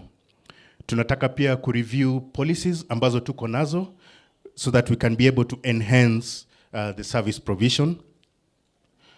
Tunataka pia izile complaints ambazo zimeletwa against our judges and judicial officers, we want to speed them up so that warudi kotini ama other actions are taken against them. And then we also want to build capacity for our commissioners, judges, magistrate. Kusema capacity ni kuwa tunataka pia, ingawa hata wamemaliza shule, pia wanatakana kuwa na watu tunasema sio shule ya gumbaru, lakini nile shule ukishamaliza shule bado unaendelea kusoma ndo ili uweze kujua what is happening. So we want to continue doing that. And also one of the key things that tunataka kufanya ni kuendelesha stakeholders engagement. Tunataka wa commissioners mkuwa mnawaona si ati siku moja kwa mwaka, lakini wakuwa wanakuja kwa stationi so that nyinyi kama wenye Kisii mnaweza mna meet the commissioners as often as possible. That way then even it gives them further information on how they can be able to proceed with the decisions they make. So because we have those priority areas, what are we proposing as the commissioner? As a commission, tuko na wafanyakazi pia kwa commission. Kuna marupurupu zao wanatakana kulipwa, so tulikuwa tumeestimate 217 million, na again tukarevise hiyo wakati tulikuwa tunaongea na treasury, ikakuwa wakubadilisha hiyo. Naongea sasa hii mwaka kwanza before niende mwaka wa ujao. Tulikuwa tumepewa pesa ya 685 on operation and maintenance. Hii ni ambayo sasa tunaweza kununua makaratasi, tunaweza kufanya kitu ambazo zinasaidia kotini kuendelea. So for us we had that, but then as you all are aware, during the budget cuts, we got a budget cut of about 27%, about 243 million. So hiyo pesa ikapunguka. Now because of that, it also hinders us in terms of delivering what you're supposed to deliver. But what we have, we try and endeavor to deliver on our mandate. So hii mwaka tulikuwa tumepewa 902, lakini sasa tuko na 660. Na hapa ndo sasa kama commission pia tunakuja kwenyu muongeleshe wabunge wenyu. Now, the following year, what are we proposing? On compensation of employees, hizo sasa ni marupurupu za wafanyekazi, 314 million. Na pia tulikuwa tunataka 1.6 billion ili tuwezeshe kazi za commission ziendelee. Lakini sasa vile tumeambiwa ni kuwa marupurupu za employees hiyo tumepata, asanteni. Lakini sasa operations ndo wamekata by more than 3/4. So instead of getting 1.6, tumeambiwa tutapata 506 million, giving us a deficit of 1.1. So in total, our budget requirement was 1.9 billion. Na tumepata only about 821 million. I'm sure the commissioners, when they address you, they'll also urge you to see how you can engage your local MP to support us in terms of getting at least, if not more than 3/4, something close to what we are asking. Hiyo again, what tunapenda, unajua kwa hesabu pia ukiweka figures, si watu wataelewa vizuri. So mkiona ile figure imeenda juu kabisa, ni ile tulikuwa tunataka, alafu ile iko chini, ni ile tumambiwa tutapata. But as we say, we are all optimistic. We see what will happen as we go forward. Challenges and recommendation, my colleague Beatrice already mentioned. One, insufficient fund, inadequate physical infrastructure, staffing levels are down, low level of awareness of the commission's mandate, and I'm sure the commissioners are now taking that up in terms of being visible. Kuna delay in enactment of legislation proposed by the commission. Now this now goes to parliament, wame delay kidogo, but as they'll do public engagement, this possibly will be addressed. Recommendations, same. We hope tutapata pesa mingi, tutafuata pia legal reforms, tutafanya public awareness, vile tunafanya saizi. Na pia tukifanya public awareness, mnaona watu wa picha. Sasa zile picha wamepiga ndo hizo hapo. Hii ni kuonyesha tu kazi ambayo commission huwa inafanya, na there is documentary evidence apart from what I've just presented. The first big picture you're seeing there, that is where sasa judges na judicial officers wameenda training. Kuna picha zingine hapo mbili ambayo commissioners walikuwa nafanya engagement pia na members of parliament. Hiyo ni training. Yeah, sasa hapa mkiona walikuwa na the former deputy president, for the fact that yeye ndo alikuwa anashughulikia all the subcommittees ya cabinet. So they had engagement na cabinet. They also had engagement with a committee ya JLAG ya parliament, kuelezea kuwa mambo za judiciary. And then they also meet the heads of station, na pia wanafuatilia zile mjengo ambazo pia judiciary inafanya. Na kuna picha ndogo hapo wanaonyesha kuwa walienda kwa one of the courts just to ensure that what Beatrice has put kwa karatasi that wanajenga court actually exists. So they do that, and that's what we call the monitoring.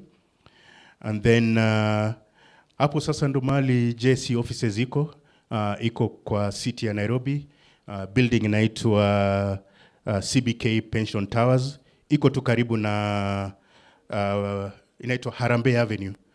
It's one of the tallest building. Ukienda tu pale inaitwa Uhuru Gardens, ukiangalia tu utaona vile picha imepigwa hapo hivyo. Na kwa hayo machache nawashukuru sana. Ningesema goodbye in Kisii, lakini I'm still here, so we'll engage. Thank you very much and do have a good morning.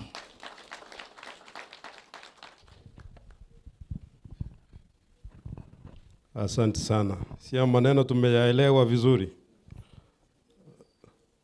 Najua wanasema naye muntu gokorega asio tari kora tumoka na bora nyoru mutu ko benkara. Yani nasema ya kwamba Chuck who reads without a play sometimes his head can go anti-clockwise. So that which I'm asking is that can we just stand shortly because we are moving to the next level.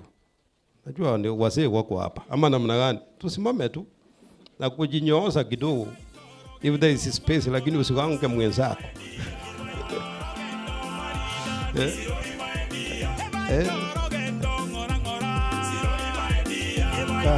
Mwagwetendo muziki nelioko. Yani ndio kusema music is medicine. Now at least we can sit. We can sit.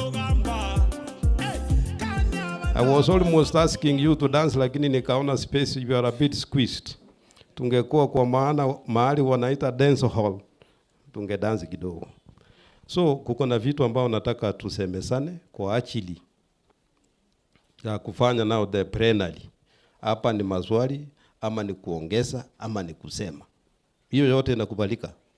So katika hali hiyo tusije kupoteza muda. Ukipewa chance hakuna haja ya kuanza.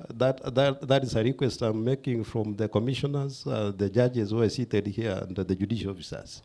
Hakuna haja ya kuanza hiyo protocol. We simama na kusema maneno. Si maoni ndio wanataka. Sasa tukianza protocol unamaliza 1 minute. Na hiyo minute ungekuwa umeitumia kikamilifu. So that is what we are going to do.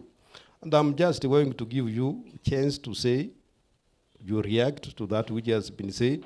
That which is not captured, it is upon you to give them, because this is the feedback which they require from this public participation. Ekibata getena mangana inu kuja asebali. Mbakwa netia yabo. Na ndundo kukwana right? Okay. Judge, can I start with the hosting judge? Unajua si aseme maneno. Yes. Wanasema mtu wa nyumbani anatunzwa kwanza. So let me go first.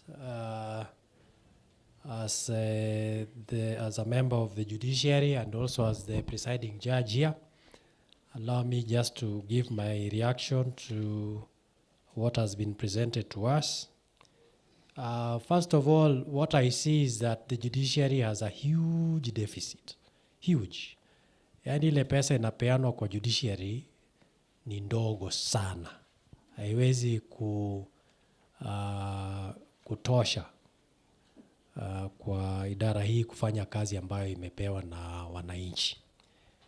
And my first proposal is that in the constitution, for example, the money to the counties is allocated there at 15% of the budgets, and there is even an equalization fund of 1.5%.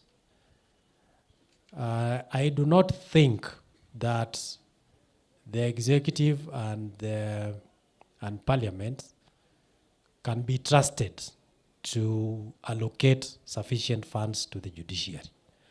Na ndio mnapata saa zingine vile Commissioner Olwande amesema, wananchi mnaambiwa sasa judiciary imetoa uamuzi fulani, situkate pesa kwao, na mnashangilia. Lakini sasa pesa ya mahakama ikikatwa, wewe ukiwa na kesi utaenda wapi?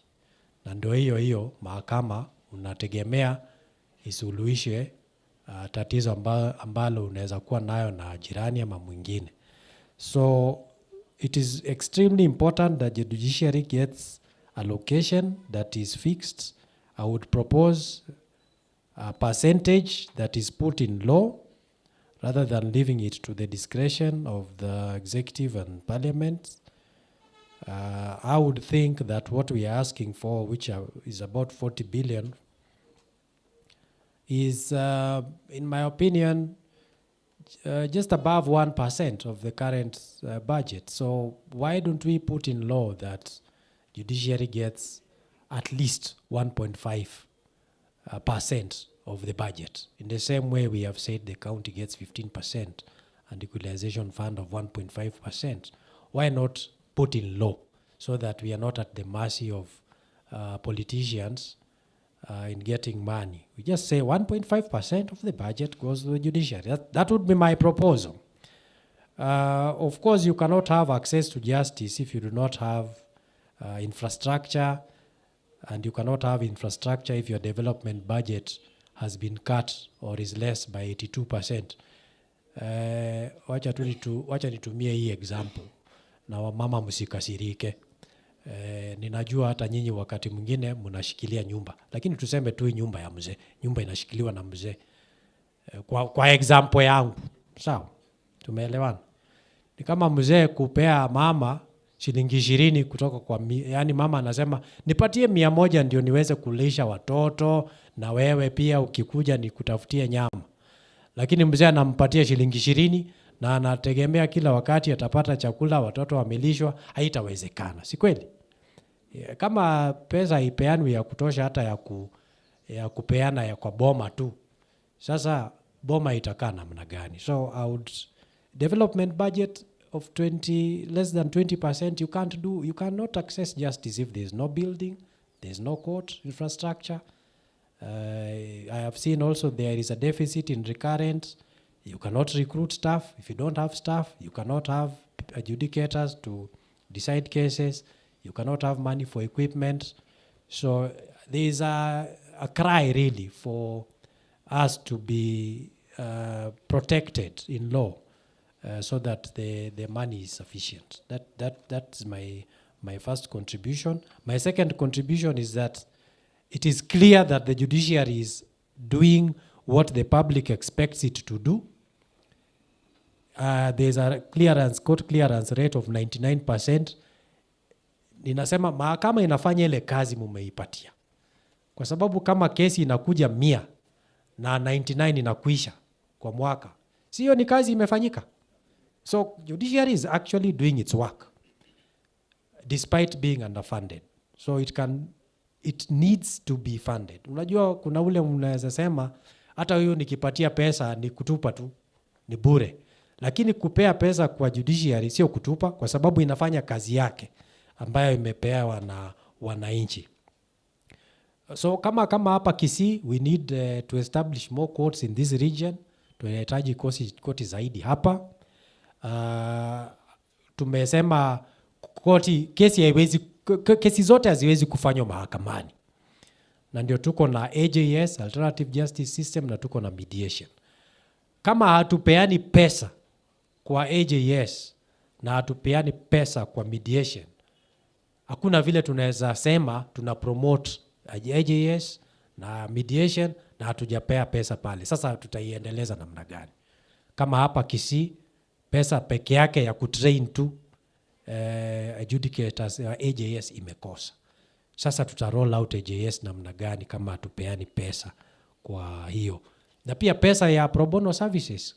Mawakili wanapeana huduma zao kwa serikali na pesa inapungua, haitoshi ya kuwalipa. Sasa watakujaje kotini kutetea wananchi? So we need more allocation on recurrent. It has been said we need more staff. We must hire more staff. We must protect our staff. And I think protection of our staff starts with providing our judicial officers and judges with residences. Mimi sioni ni sawa kwa magistrate anakuja town ya Kisii na anaanza kutafuta nyumba. Na anaanza kutafuta nyumba kwa wale ambayo wanakuwa na kesi kotini. Mimi kwa maoni yangu haifai. Magistrate ama judge anatakana apewe nyumba na serikali. Kama mtu magistrate anapokuwa posted Lodwar, anaenda kwa nyumba ambayo imepewa kwa judiciary.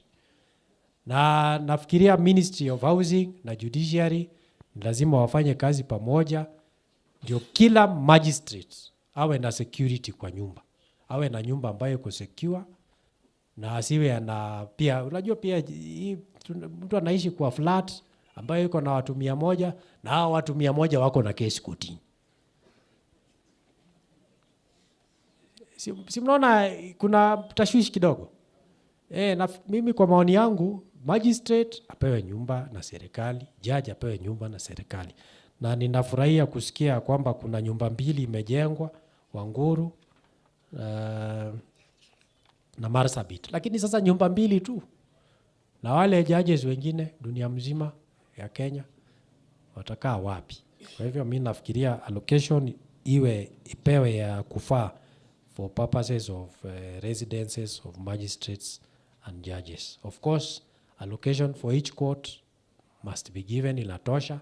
Hata hapa Kisimu naona tu kuna vitu hapa na pale haijaingiana kwa sababu pesa hakuna, imepungua. Ile pesa kidogo imekuja imefanya kazi, lakini haitoshi. Na kwa hayo ndio maoni yangu na maoni ya koti ya Kisii. Asante. Asante sana judge. Sio maoni ni mazuri hayo. Hata amesema AJS. By the way, we have been having false starts for the last now 1 year. Tunasema tunaanza, pesa inakosekana. Mwingine anakuja anatuambia hii nitawasaidia. Huyo naye tukifika hiyo siku anabururuka. One binde imugwete mbigendere. Tekunyale kataka bi. Onoroje mediation, court next mediation ati wanakaa chini ya miti. Hapo nje, hapo ati hiyo ndio ofisi ya mediation. Hiyo mnaona inatosha hiyo ofisi kweli? Sasa naendelea kupeana maoni. Sasa ni wakati wa maoni. Nimeona the mediation chair may raise the hand. That is Dr.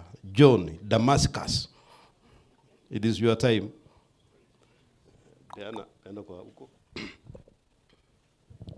As already said, all the protocols observed. My name is Dr. John Kingwaina. There is that other name, Damascus, which I love most. Tunaenda as you proceed. 2 minutes. 2 minutes. I support the presiding judge's recommendation on finances to judiciary. And I support because it is JSC that knows how much they need and why. So I don't think we can talk that, but we can talk to our area MPs.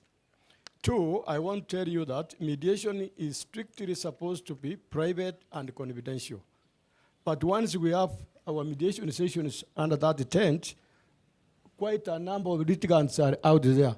They are listening to what is going on. Can we call that one mediation? So my plea is that if judiciary can afford, with those small resources they have, get us about 2 or 3 more small tents. We can fix them anywhere within the compound. And I'm also happy with the county government through the speech given by His Excellency, the governor, that they are going to support mediation. So ours now, through judiciary, is that we make a follow-up led by Honorable Nyanza, and see if we can get somewhere where we can handle mediation processes. The last one is that mediators have handled quite a number of mediations, especially here in Kisii. And last time we were given a trophy for being one of the best performing regions in mediation. So I'm requesting the mediators not to stop handling mediations, because we have not been paid for the last 1.5 years. And imagine some travel from here to Kisumu to Migori, and that needs money. If judiciary can get any small amount that they have within their reach, please start paying the mediators to give them morale Otherwise, I thank you very much, and I think I've not taken more time. No, you are within time. Anataka kushukuru Dr. John Damascus. I usually play games with him. I say any route to Damascus. So tunashukuru, na ni kweli, by the way, they have not been paid for the last 1.5 years. And we have been asking for these monies, they are not forthcoming. Lakini kwa imani tunasema itakuja siku moja. So I think the ones who are in charge in that docket, they understand. I'm seeing we're thinking very hard. So I think he should be doing something before the end of the year. I saw also John Matundura, the chair, AJS. Asante kwa nafasi. Mimi kwa majina ni James Matundura Haraka. Ni mwenyekiti wa Abagusi Council of Elders. Sasa nataka nikubaliane kwanza kwa wale walipanga kuleta mkutano huu sehemu hii ya Kisii. Nafikiri kwa kufikiria yangu walifikiria sana na walifikiria vizuri kuileta upande huu. Ya pili, nataka ku-appreciate services given in Kisii law courts. Hiyo nasema wazi. Vile wanatenda kazi yao, vile wana interact na sisi mediators na wengine, ni njia tunapenda. Ya tatu, katika basic needs of anybody, any of you. Kwanza, chakula unaambiwa kwenda lima, utapata chakula. Nguo unaambiwa tafuta njia yako, utapata hiyo nguo unataka. Lakini kuna ofisi moja katika dunia hii ya Kenya inatushughulikia ikiwa mtu amenikosea ama ameniambia kitu naona sio vile ama ametenda kitu mbaya kwa vitu yangu properties, na hiyo ofisi ni ya Judiciary. Ikiwa hii ndio ofisi peke yake inashughulikia haya na inakosefu wa pesa, itakuwaje tuanze kufuruta nyuma? Tutafuruta mbele, tutasupport, kwa sababu kama sasa kuna mambo mazuri sana yamesemwa na nyinyi upande huo. Tunahitaji more churches. Kuna kesi hapa in October. Ilikuwa referred mpaka mwezi wa pili next year. Na unajua siku ile ililetwa hapa ndio moto ilikuwa inawaka huko nyumbani. Na unaiarisha miezi hiyo sijui 5-6. Kwa sababu gani? We don't have enough churches. When I was even asking what is happening here, I was told churches wengine wameenda umapei, wengine wasijui nini. Tunahitaji more churches. I wanted to explain that one. Na hata judicial officers down the ladder tunahitaji, kwa sababu ni kazi yetu itafanywa vizuri. Ni kazi yetu itakuwa rahisi. Kitu kama huyu chairman wa mediation amesema, ni kweli hawajalipwa all this time and they travel a lot. Hata traveling from home to this place means money. So itakuwaje tuseme hiyo pesa isiongezwe? Tutasema iongezwe ndio njia pekee itafanya hii kazi kuwa rahisi. Kwa sababu nilikuwa nasikia mnasema the mediation may decongest cases up to about 85%. Sasa mnafurahia 85 alafu kulipa hakuna. Hiyo 85 itoke wapi? Si inahitaji mengine. Kitu ya karibu kumalizia, tunahitaji more courts in Kisii. Na Kisii County tunahitaji 3 kwanza. Na hii tumesema na hatutawacha kusema kwa sababu haijafanyika. Huko vile mlitaja huko Masimba Gesusu, mkataja Marani, lakini hamkutaja Nyamache kwa sababu nilikuwa nataka naye itajwe. Hapo tunahitaji more courts kurahisisha kazi yetu.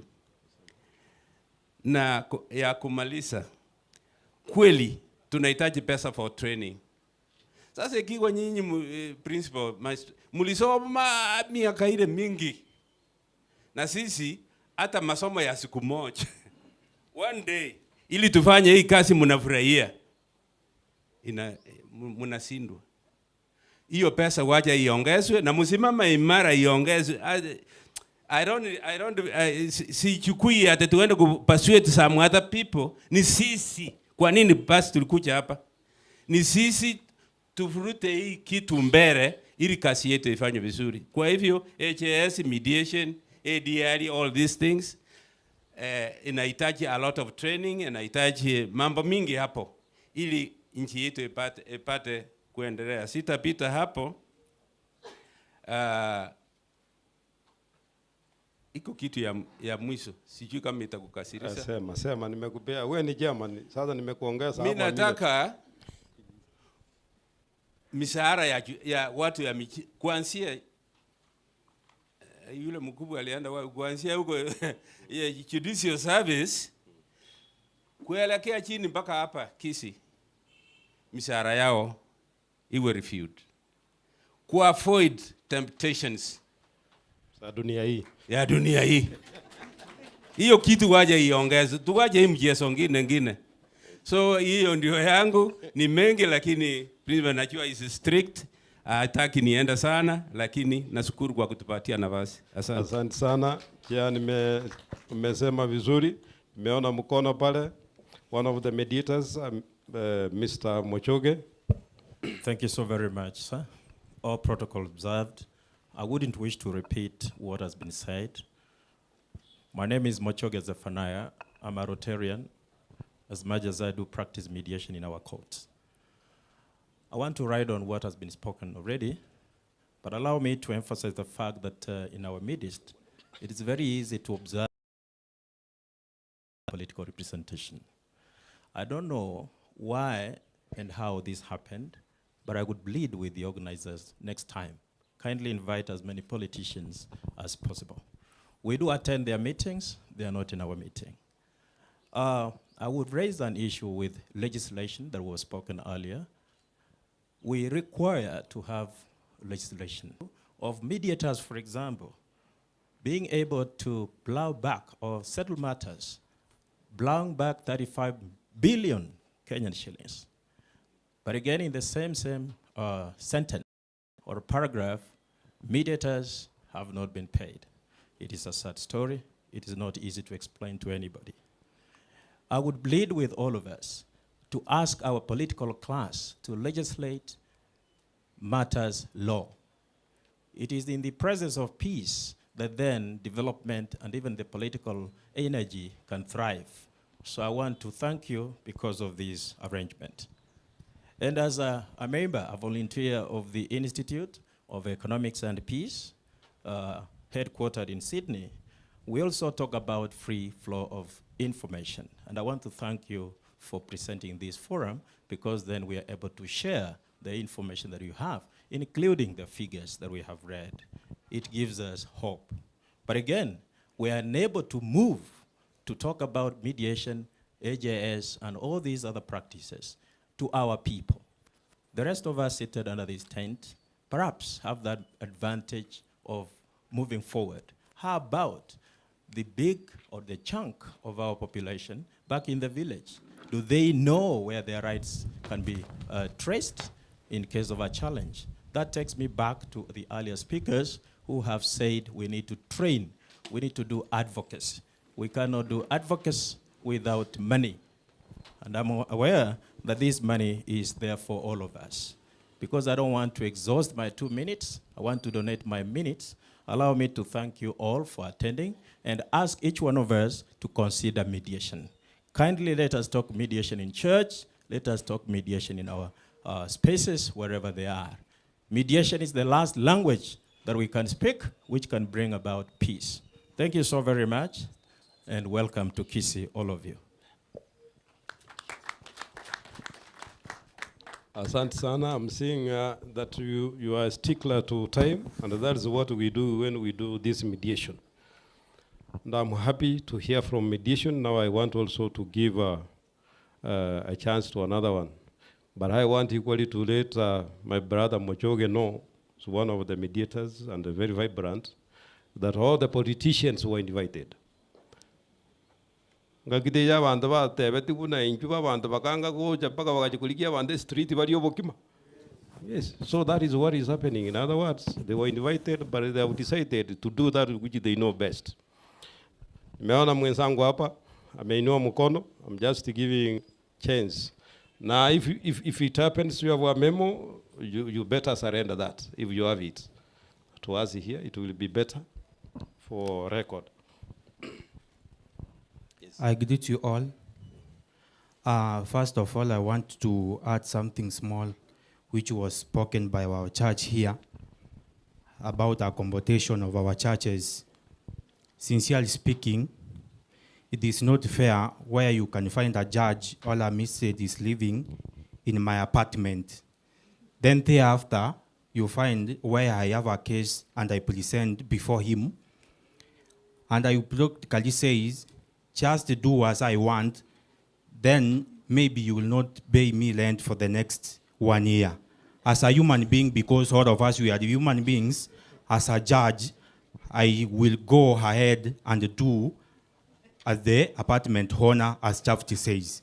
So I am pleading with the government of Kenya to the office of the president, and I am hoping my area MP, who is also chief whip in National Assembly, let them look the housing to the housing levy, which the government is taking from Kenyans, so that they can give churches the first priorities, so that they can find a better place to give services to Kenyans. Number two, the Judicial Service Commission, Kenyans, the last hope of the Kenyans is based on our courts. When a Kenyan is oppressed from elsewhere, he believes that when I will go in court, I will find my justice, because that is the only place which you can get your justice. Then you find, because of lack of financial, you get a charge, because all of us, you are human beings, and you can be easily get attempted in these earthly resources. You find where, because churches, unajua church mwenyewe anapiga hesabu yake, anaona ya kwamba pia mimi ni binadamu nahitaji pesa. So anaenda kinyume na mapenzi ya sheria, anapatia ule mtu, maana anaangalia anasema huyu akona pesa na huyu afanye nini? Ana pesa. At the end of the day, huyu mwenye ana pesa ndiye alikuwa anastahili kupata haki, kwa sababu hakuwa na pesa. Huyu mwenye alikuwa na pesa anafanya nini? Anapata haki. So I am pleading with the government, let them give out the money which are equal, yenye inaweza saidia our Judicial Service Commission sipatiane services kwa wananchi ambazo zinaweza saidia to reduce corruption cases, so that at the end of the day, kila mwananchi afili ya kwamba I'm living in a better Kenya. Are we together? So inaamini ya kwamba serikali ikishasikia hilo itatusaidia ili cases nyingi zikaweze kutatuliwa kwa njia ambayo inafaa. Then lastly, as I'm finishing, sometimes I also to say something to any church or ministry who is listening to me. Sometimes there is a certain church ruling you made, mwananchi akisikiza vizuri, she always starts questioning himself, are you really talking professionally, ama unafanya vitu kienyeji? Sometimes hata unaweza toa uamuzi fulani, mwananchi akisikia anajiuliza maswali yenye hata haezi pata majibu. Something which you are supposed to do according to the law, hata mwenyewe afili ya kwamba koti imetufanyia haki, wewe na akili zako na umekaa darasani kwa miaka nenda rudi, you go against the will of Kenyans. To an extent, you make Kenyans to lose hope in our courts.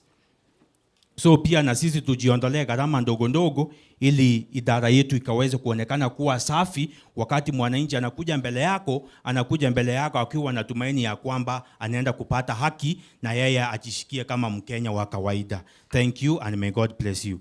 Asante sana. Mnasemaje kwa mwananchi huyu amesema maneno? Si amesema maneno mazuri. Yeah. Na ni kweli nataka kusema ya kwamba jana tulikuwa huko prison, na wao walikuwa wameuliza jambo huyu amesema. last adjournment. Akikuja tena last adjournment. Tena last adjournment. Hata wanashindwa hii last adjournment inamaanisha nini? Hapo ndio niliwapea jibu. Unajua last adjournment in court, that is a legal term.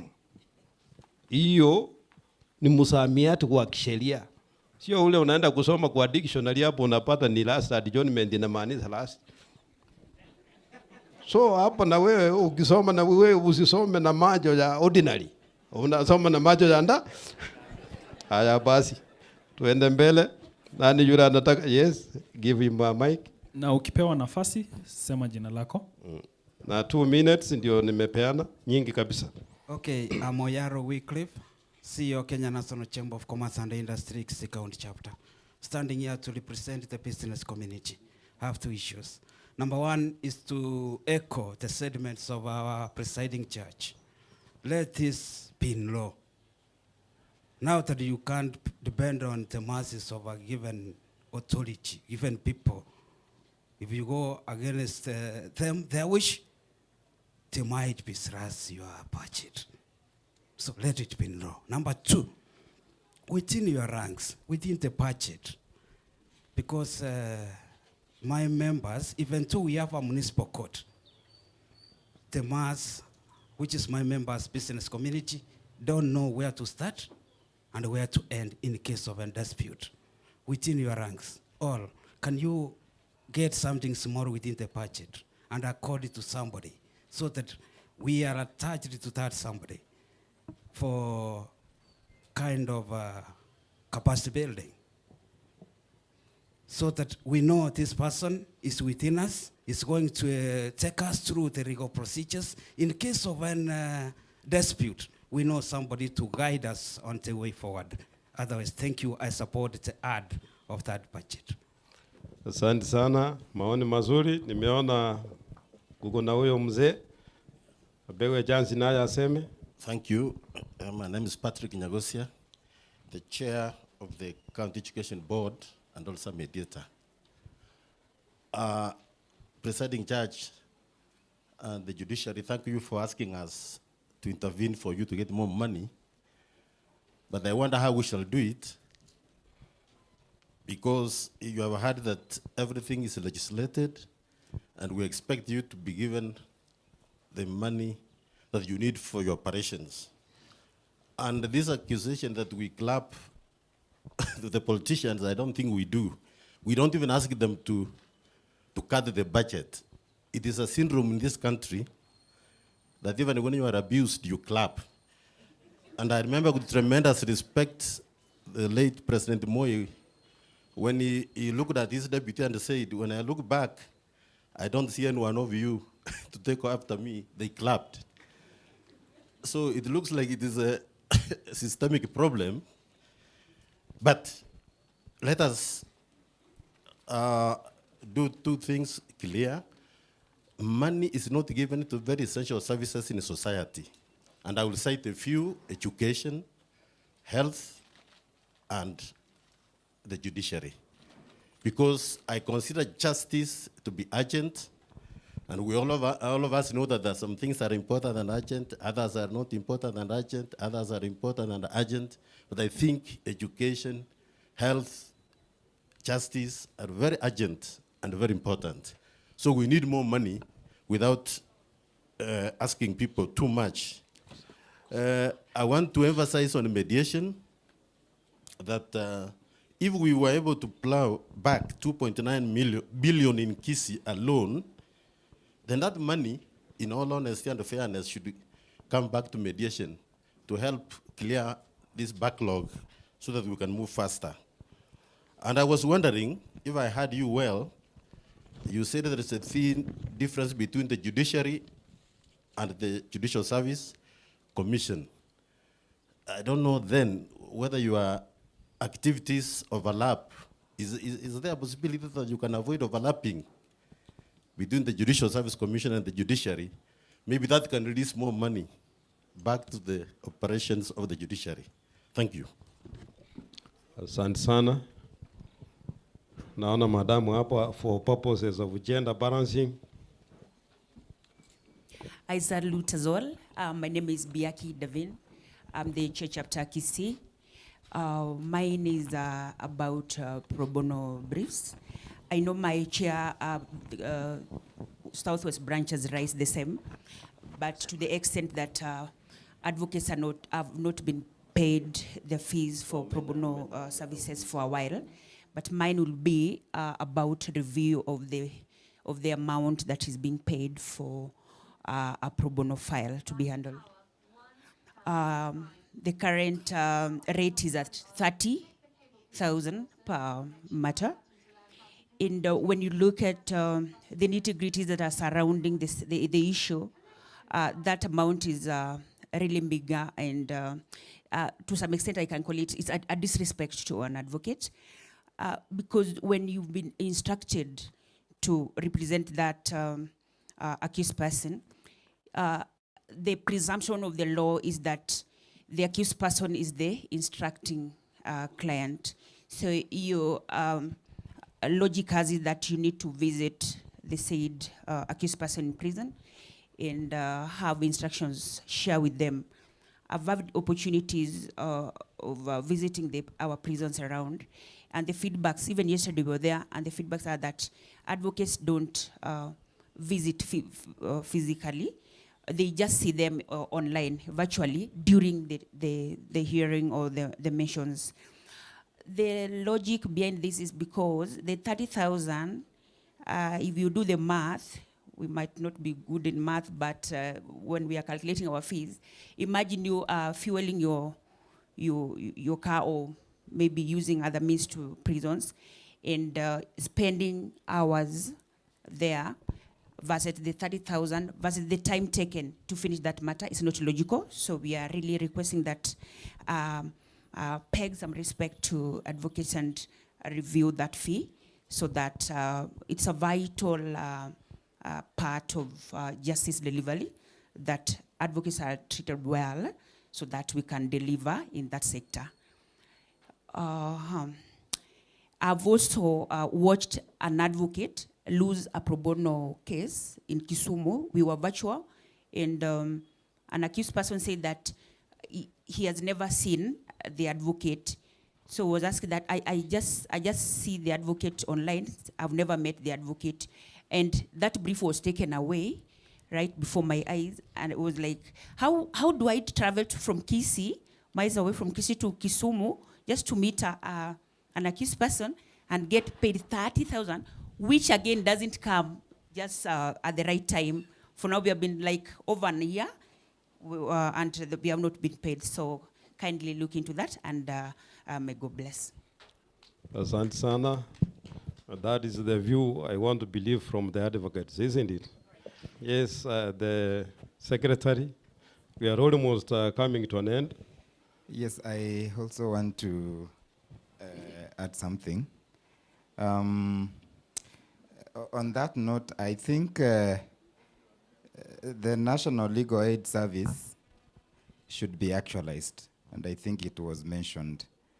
And to help curb this problem, because we cannot have a law which is not implemented. So if we have the National Legal Aid Service Act being actualized, we have the board in place, we have the fund in place, so that we can even push some of these expenses to the right owners, so that iende huko na tusikakue na shida katika hiyo sekta. Nimeangalia I think sasa ni sisi kama sana sisi Gen Z tuende tusalimie wabunge wetu, tuwatumie salamu, tuwaambie kwamba tusiguse mlima ya judiciary. Ikifika katika pesa ya judiciary wasifanye nini? Waziguse, kwa sababu it is going to affect the service. Kama niliona inaenda ku affect automation of services, kwa sababu we are going sasa sahi judiciary ni technological. I don't know how I will put it. Sasa kama tunakata hiyo pesa, naona automation inakuwa affected. sana sana naona unaenda kufile vitu online, sometimes unapata system down, iko chini, so unashangaa ufanye nini. So I think tuende tuwasalimie, tuwaambie judiciary hiyo maneno isifanye nini, isiguswe. Niliona pia koto para hizi koti zilifaa kujengwa, sasa hazitajengwa. Tuko na shamba huko, sijui kama commissioners waliona hiyo shamba tulipewa hapa na county government, imelala hapo, sasa itajengwa lini? Tuko na koti ya Manga, hii region yetu ya Manga ya Borabu haina judicial officers, sasa tutafanya namna gani? Tuko na hii region tena tuko na koti nyingine inaitwa Kendu Bay, hiyo koti pia haina judicial officer. Sasa tutafanya namna gani? Hapa Kisii we used to have 2 judges of the high court, saa hii tuko na mmoja. Sasa hiyo deficit nani atakava hiyo maneno? Huko court of appeal Kisumu saa hii wanasikiza apili za 5 years ago, mata inakuwa certified urgent, lakini one year down the line your appeal haijasikizwa though it's been certified urgent. Sasa your counterparts at Kisumu Court of Appeal wanasumbuka sana. Commissioner Olwande, the magistrates here, your colleagues, hawana courtrooms. They are conducting hearings from the chambers. Na shida ikitokea hapo, mtu apige mwingine kofi hapo, itakuwa namna gani? So we should look at that. Hiyo funds isiguzwe. So I don't know what we are going to do, but hiyo vile jaji alisema hiyo ikue kwa sheria, hiyo maneno ya judiciary fund ikue kwa sheria, na ceiling yake iwekwe ni ngapi, tujue ni hiyo. Na hiyo ingine ya pro bono, mawakili wangu wanalalamika hapa, hiyo national legal aid service pia iangaliwe with the urgent need together with the office of the AG, hiyo maneno ikuwe implemented, tusonge mbele pamoja. Otherwise karibuni Kisii, sijui mulipeleka Gen Z wapi, alishatoka, nimwambie tukue pamoja, tuende tusalimie wale wabunge. Asanteni sana na Mungu awabariki. Asante sana. Si maneno amesema vizuri, na Gen Z wanaongea namna hiyo, na maneno yao tunayajua, hatustahili kuelezewa. Sasa kwa ajili ya muda, I'm giving only 2 chances, na naenda huko nyuma. Huko nyuma yule mzee mmoja pale na huyo madam waseme, so that we react. Thank you so much. All protocol observed. My name is Dr. Lista Nyamasege. I'm a mediator and a teacher, and also in the driving school sector. According to what I've seen represented here and what has been presented to us, I was wondering and asking myself, as time goes by, population is increasing, conflicts are more, our courts are more busy, and we need more manpower in the courts. But when we look at the budget allocations, it shows a decline or a continuous decrease in the allocations of the budget. And that tells me that something is wrong somewhere. And that's why I support what the presiding judge has said, that let there be a rule on what percentage of allocation is supposed to be given to our judiciary. And number 2, and the more we are having more conflicts or backlogs, we will not have a peaceful nation. So I'm recommending that the government or whoever who is in charge of these allocations of budget considers the population and the need for the peace that we need in our country. Peace is equivalent to how the cases are flowing in the courts, and our communities are peaceful as more of these cases are going to be sorted out. So I'm saying that this budget allocation is far much too low, because if it is 930 million and we were requesting for 1.9, it's not even half. So I'm saying send the word to the wherever it came from, that we need an updated, we update this amount. We are not comfortable as Kisii with the amount that has been allocated to the judiciary. Thank you so much. Asante sana, nilikuwa nimepeana huyo mzee wa kando pale.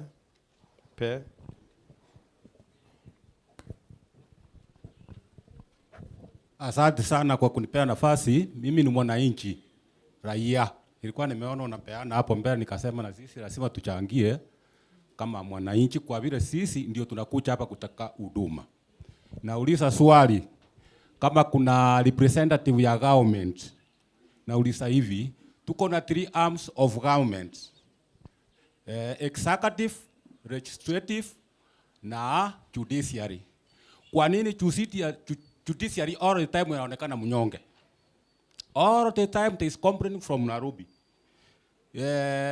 Executive wanafurutana na judiciary. Ni kwa vile awasibi wako na njaa.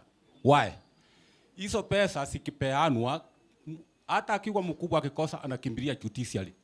Kwa nini hizo pesa sisigwe zinagawanywa equally in the 3 governments bodies, executive, legislative na judiciary? Hiyo ni swali nimeuliza, kama kuna mtu ya serikali anijibu. Makosa mimi naruhusia judiciary. All the time mnanyanyaswa, nyinyi mnanyamaza. Amuulisi haki yenu, kwa vile hii ni kama mguu mmoja umefunjika, kazi haiwezi enda sawa sawa. Kwa nini mnapewa pesa kidogo na nyinyi ndio kimbilio ya mwananchi? Na mnakubali all the time. Why can't you go there, parliament? Na nyinyi msimame imara, muandamane, sisi tukae nyuma yenu. Tuwa support. Nyinyi mnalalamika hapa. Mkinyanyaswa years and years, nyinyi mnaonekana wanyonge na nyinyi ndio watetezi wa wananchi. Kwa hivyo msimame imara. Jambo la mwisho, kuna case sisi raia tunakuja hapa mention, mtu anakuja case mention 7 times. Kama mimi saa hizi nimekuja mention tangu mwezi wa 8. Mpaka saa hizi mention haijawahi kutajwa. Why? Nauliza judiciary. Asante sana. Hayo maoni ya mwananchi na mwenye nchi si ni mazuri hayo? Hayo maoni ni mazuri. Na unajua mimi sikuwa na ati napeana hapa mbele. Wacha ni sema haya maneno yajulikane vizuri. Ni mwenye ameinua mkono. Kama hujainua huko nyuma nitakupea kweli chance. Vile umeinua mkono juzi nimekupea chance. So hakuna ile ya kusema ni watu wa mbele ni watu wa nyuma, ni mkono. Sasa kuna mkono niliambiwa ambao sikuwa nimeona huko from prison. Ndiye naombea, and I think unajua hivi vitu ni lazima at a given point we have to come to an end, isn't it? Hatuwezi kuendelea hatuwezi kuendelea mpaka eternity. Thank you. Mimi, I want to represent our clients in prison, and I'm here to air their views the way our colleagues are also airing their views. Na wamenituma nikuje niseme hivi ya kwamba judiciary, yes, is moving fast, and unfortunately the speed at which the judiciary is moving is so fast that other criminal justice agencies cannot be able to catch up. They cannot be able to catch up to the extent that the youngest brother, who is actually prisons, finding himself at the tail end of the criminal justice system, is likely to suffer. So what my clients have told me to come and present to you is this, that as you advocate for increased budgetary allocation, kindly also don't forget the youngest brother in the criminal justice system. Thank you very much. Asante sana, hayo maneno si ni mazuri hayo. Ndio tulikuwa tunasema tunataka kwenda sambamba. Those are stakeholders. Wasije wakaajwe nyuma. Si namna hiyo? Yes. Sasa tuseme kama judiciary imeenda mpaka imefika sijui Kericho. Arau prison ndio hiyo imefika hapa Konate. Unaona maneno itakuwa ngumu. So we need to go hand in hand with all the stakeholders and all that. And by the way, for this one is for judiciary budget, isn't it? So we are not mixing issues. Najua unachapa issue moja unaendelea namna hiyo. So for now, I think the very best thing that we should do ni kuachilia hawa nao waseme, si ndio wamekuja kusikia maneno yenu? Waseme kama hayo maneno mumesema na lile swali ambalo limeulizwa na mwenzetu kutoka pale watalijibu jinsi gani. So who's first to go? Who's first to go? Yes.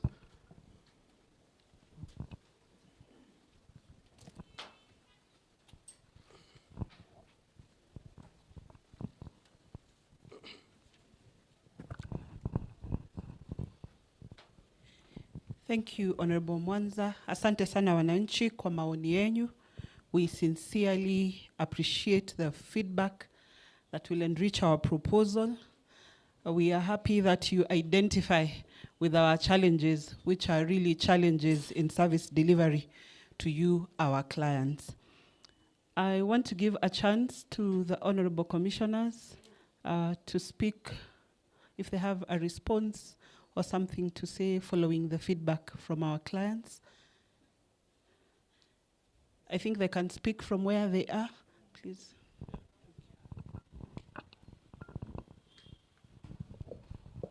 Thank you very much, Honorable RHC. Na nawashukuru sana for the feedback that you have given, wenye nchi wa Kisii. And you know, I was listening to all of you, and especially Mzee Pale, and you know, he stopped short of saying that justice is actually a basic need. And it is true. We take justice very lightly. But when justice is compromised, no one can live in peace. And these are the things ambazo mnafikiria ni basic needs, ambazo tulisoma shule: food, shelter, and clothing. You cannot enjoy them if there's no justice. As I was sitting here, I reflected. I forgot to mention earlier that this was my first station. Nilipoingia kwa idara ya mahakama, nikaandikwa kama hakimu. Hapa Kisii ndo nilifanya kazi for the first time. Chamber yangu ilikuwa pale chini. Nilikuwa court number 5, nikapanda hadi court number 4. Nilianza court number 6, nikapanda hadi court number 4. And I remember 2007 found me here. All of us remember in our history what happened in 2007. And I remember Kisii was fairly peaceful. Moto ilikuwa inawaka huko Ugis, Kisumu, Migori, but Kisii was fairly peaceful. And I remember people would come from all those regions, and they were staying at the DC's office somewhere up here, wakingoja kusafirishwa across the rift kwenda wherever they were going to. And what I remembered, you all remember why we got there, sindio? There was no faith, there was no confidence in the judiciary at that time. And what I remember, shelter. People were not sheltering in their homes. People had to leave their homes. Walikuja kuishi hapa kwa makambi. People could not find food. We have the money, but there wasn't food. Who was going to the market na watu wanapigana? Hata mkulima kuna chakula nataka kupeleka sokoni, haezi fika kwa soko. There was no food. Children were not going to school. Nani ataenda shule kama kuna vita? No one. We could not go to hospitals because the hospitals were swamped. Kama uko na malaria, wewe unalia malaria na mtu amekuja na mkuki kwa mgongo, who will look at your malaria? Are you getting the point I'm making? It is true. Justice also is a basic need.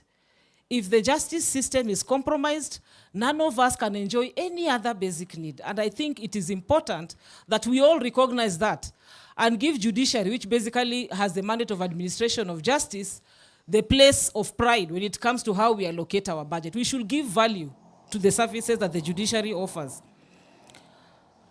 Again, as I was listening here, nimeona karibu 80 or 90% of the speakers. And I'm happy to observe that a lot of them were actually members of the public. That judge ameongea vizuri.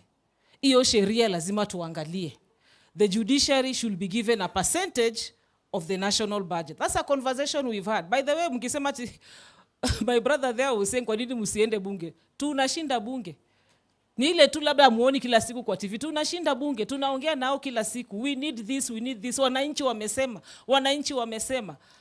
But then, ultimately wakikaa kwa meza, unajua katiba inasema ni wao kufanya nini? Kupanga. Na wao ndio wanapanga. So ile tunapatiwa, we can only do what we can do. Mzee here amesema kwamba sasa tulifanye nini na inataka sheria. You are very powerful. Let me tell you, the holder of the vote is a very powerful human being. Si nyinyi ndio mnaweka hao MPs bunge? Na katiba inasema nani anapitisha budget? Si ni bunge? Sasa ile mnasema hapa kwetu hakuna hospitali, hapa kwetu hakuna barabara, hapa kwetu hakuna maji ya kunywa. Do you remember to say hapa kwetu hakuna koti? Koti ya hapa haijakuwa well facilitated. Do you remember to say that?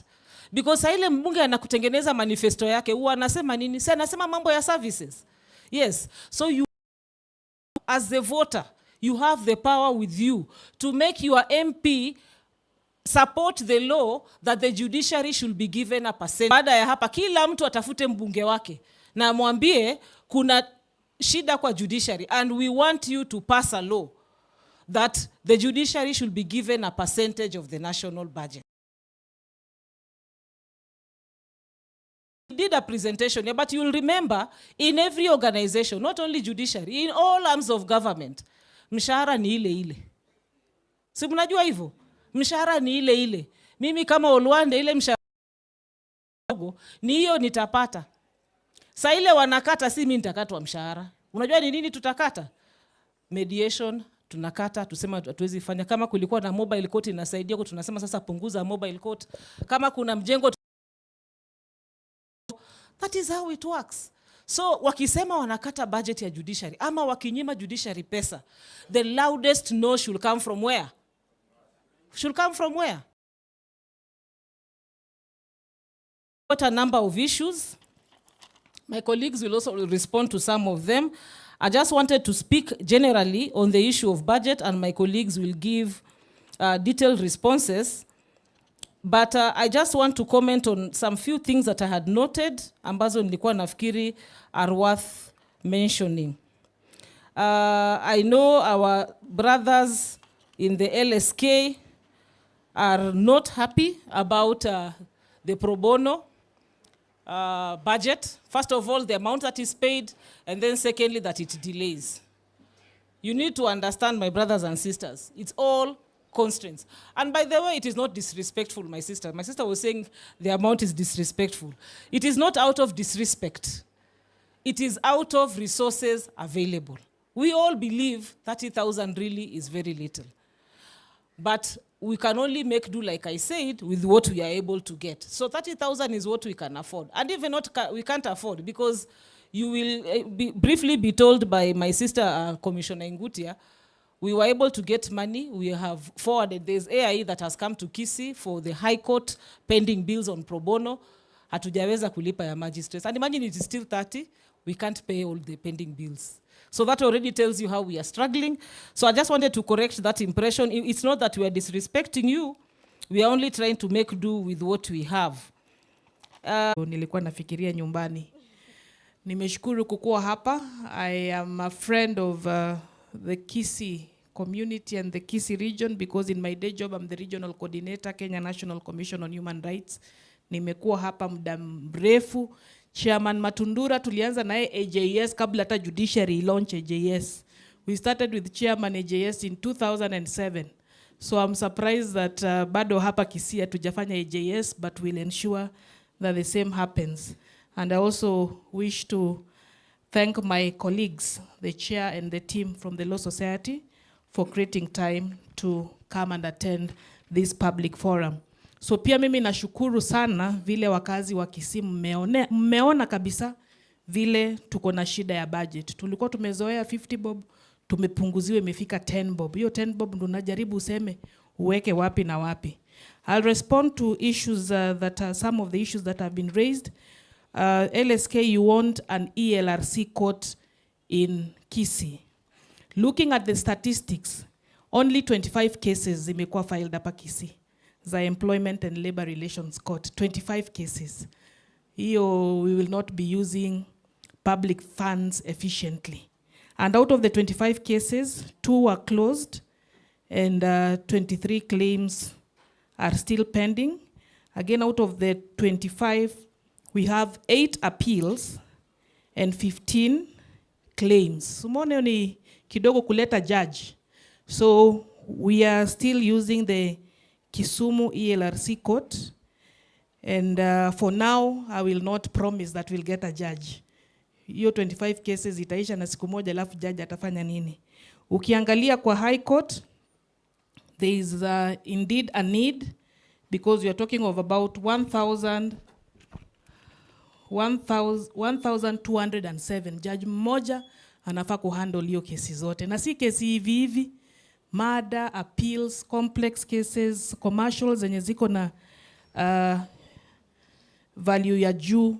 And yes, we do note that we need a judge, but for now, again, budget, we cannot hire another judge because of the budget constraints.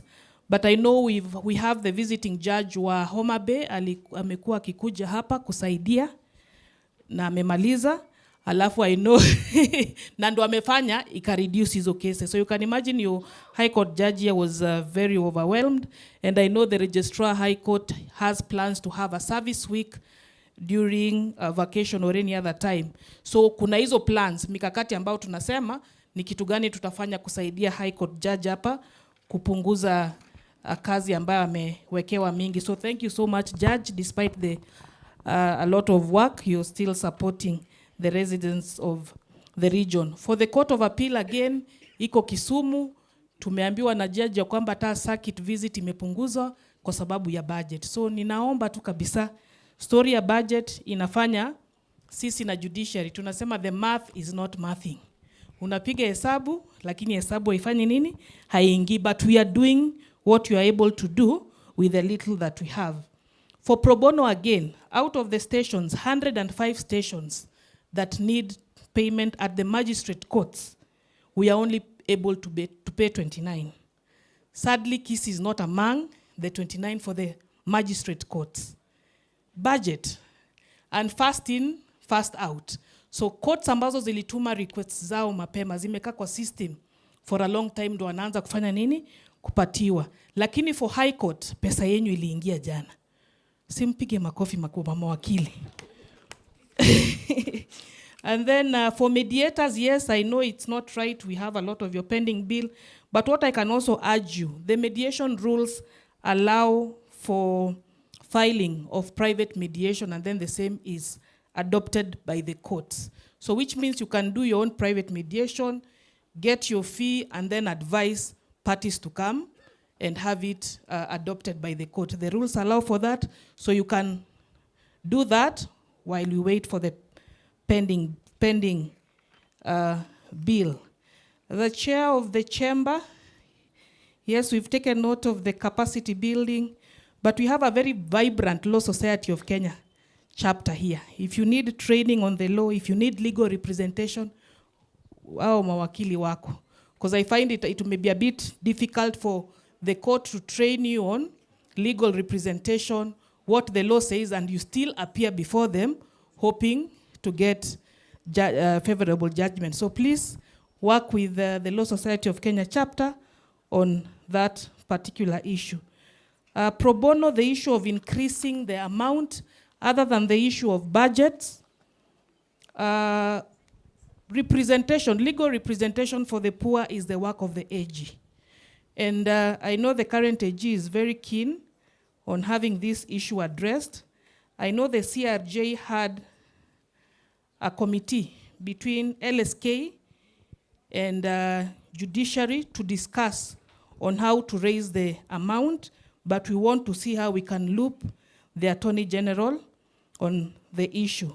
And lastly, prisons, tumesikia kilio yenyu ya kwamba judiciary inakimbia sana, lakini najua Commissioner Kisoto anajua budget yenye hiyo department yenyu itapewa, but we know as a fact that the justice needs of the country is a problem.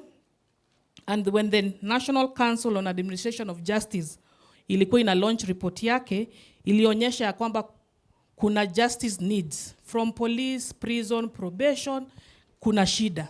So in our annual report to Parliament as Judicial Service Commission, we intend to also flag that issue.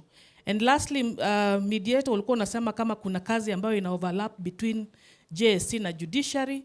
The response is no, because we have our mandate stipulated in the Constitution, and the Judiciary also's mandate is stipulated in the Judiciary. So JSC is like a board. I'm using the word loosely, like a board to promote efficient, effective, and accountable judiciary.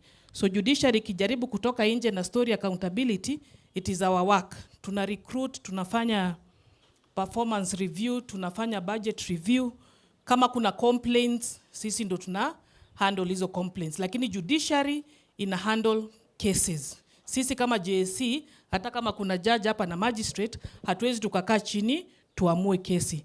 So I think the issue of wako karibu ni the membership. Chief Justice ndo Chief Justice huko na chairperson kwetu. Tuko na judge, court of appeal, so that is the symbiotic relationship we are talking about, but we are quite independent, but we are interdependent.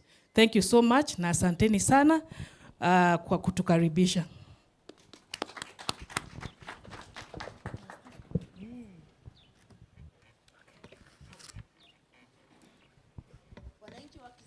Hamjambo wananchi wa Kisii.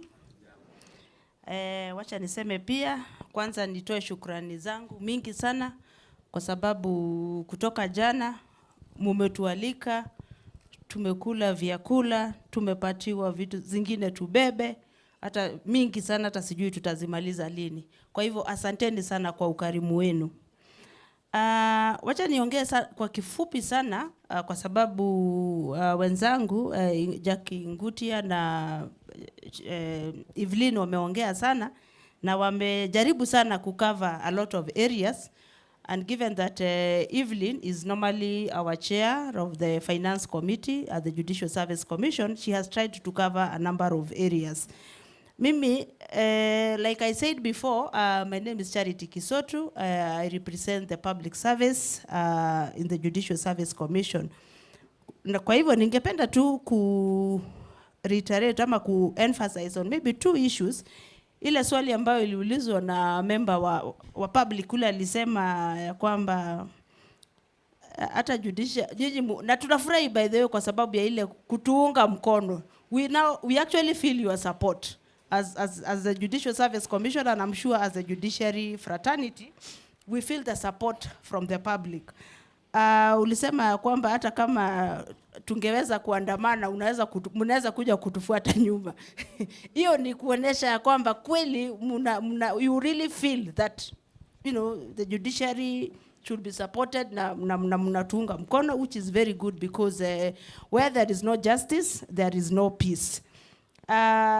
Lakini juzi nimekumbuka juzi tukiwa Kilgoris, tulikuwa tu kwa baraza kama hii, tulikuwa na politicians, members of parliament from the Narok County were there, and wengi wao kwa sababu nafikiri ya vile wananchi waliwahimiza ya kwamba ni wako na jukumu ya kusupport idara ya mahakama ndipoza waweze kuleta hii justice. So wengi kwa sababu wengi hata wale wako huku kwenu wengi wanaketi katika ile inaitwa budget committee. So I just want to reiterate that ni muhimu sana pia nyinyi mnawaambia pia waweze kutusupport, because many times we sit there to pitch our case, but I think somehow kwa kikawaida unajua judiciary is not political, unfortunately. So because of the nature of the work that is expected from the judiciary, you are expected to be very fair, you are expected to be very objective. So you are so constrained, you are working within a very constrained environment ndio uweze stick to being very objective. So inakuwa saa zingine ni ngumu sana kwetu, so we try our best, but we cannot be political, we cannot lobby. Hiyo inakuwa saa zingine ngumu sana, lakini tunaendelea kushukuru kwa sababu hata hivyo serikali pia imetusaidia na imejaribu sana kushikilia mahakama. It's only that of course the economy also is not doing well at all, and it has not been of course easy for the country. Kwa hivyo ile keki iko ina watu inagawa kidogo kidogo, kila mtu anapata kidogo kidogo. Na ndugu yangu kutoka prisons tumekusikia, unajua ya kwamba it is true, we have the whole of government approach. The judiciary is independent, but again it is interdependence. So na budget yenu ujue ya kwamba inakuanga kwa ile State Department for Interior. Hapo ndio budget yako iko, haikuangi kwa judiciary. Lakini tumekusikia na nafikiri tutaenda tujaribu katika ile collaborations, because we must work together. All the three arms of government work together. tutajaribu kuongea pia na wenzetu, tuwaambie pia waangalie hii division ya prisons, waangalie kwa sababu pia wako na mahitaji, wako na nini, just to nyinyi wananchi mnapata huduma vile inatakikana. Kwa hivyo we will try to do our best. These engagements are very important to us because we are also, getting first-hand feedback from the public. So we thank you so much for the support and the feedback that you've given us, which will go towards enriching our approaches of dealing with finances. Asanteni sana na Mungu awabariki.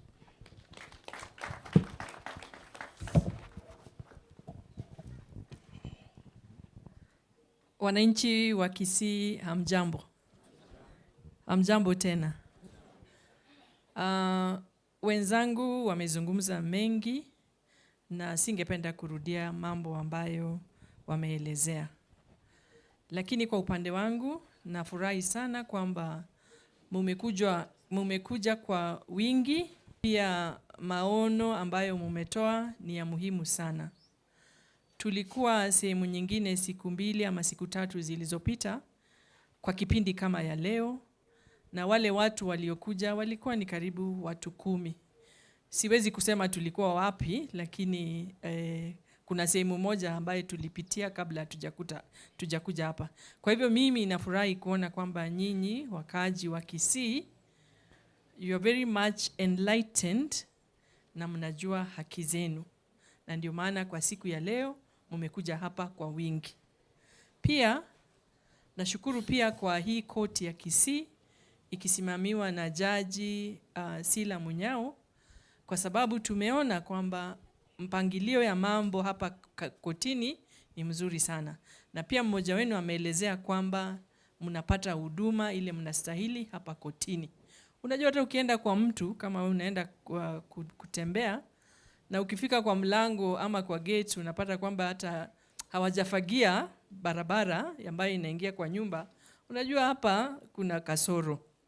Lakini mkiangalia hapa nje, nafikiri mnaona kwamba hata usafi imewekwa, manake there is order in whatever happens here.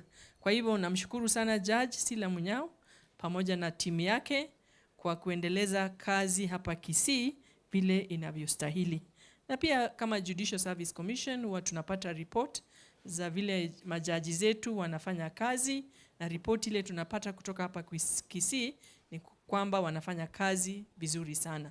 Tuwapigie makofi. Na tunawahimiza kwamba waendelee kufanya kazi hivyo ili watu wa Kisii waridhike na mambo ambayo wanalete hapa kotini. Secretary General wa mahakimu, nafikiri chairman wao, katika hotuba yake alisema kwamba ingekuwa ni vizuri sana kama tungekuwa na Court of Appeal hapa Kisumu. Tuko na Court of Appeal pale Kisumu ambapo kuna majaji 3.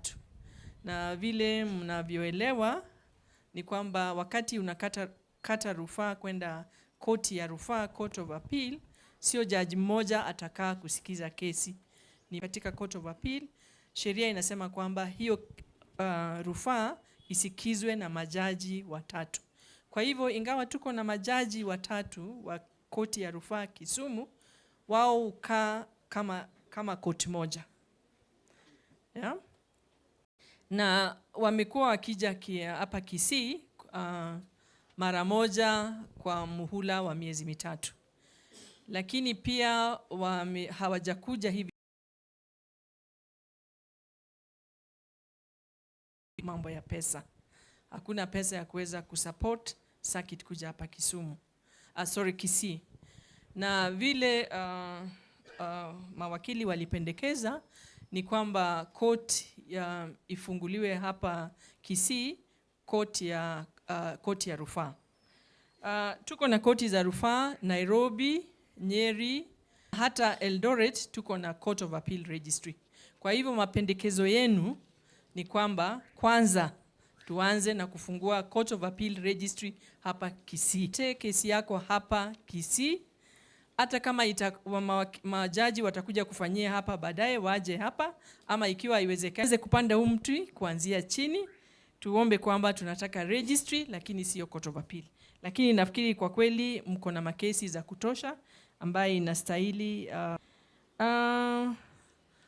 Kuna kijana mdogo ambaye alisema kwamba jaji akiishi katika nyumba ya mwenye nyumba pengine anaweza kutoa hukumu ambayo itamfavor ama itapendelea huyo mwenye nyumba. Kitu tu ningependa kusema ni kwamba kama, na hata ikiwa ninajuana na wakili kwa mfano, atakuja mbele yangu, lakini sheria inasema kwamba lazima tufanye kazi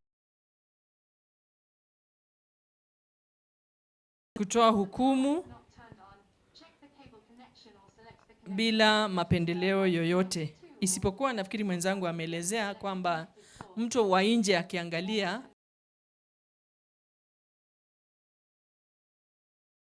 kutendwa. Kwa hivyo lazima tuwe na imani na koti, na nafurahi mko na imani na koti, na msikue na wasiwasi kusema. Nafikiri ni hayo. Upande wa prison, hata jana mahali tulipokuwa kulikuwa na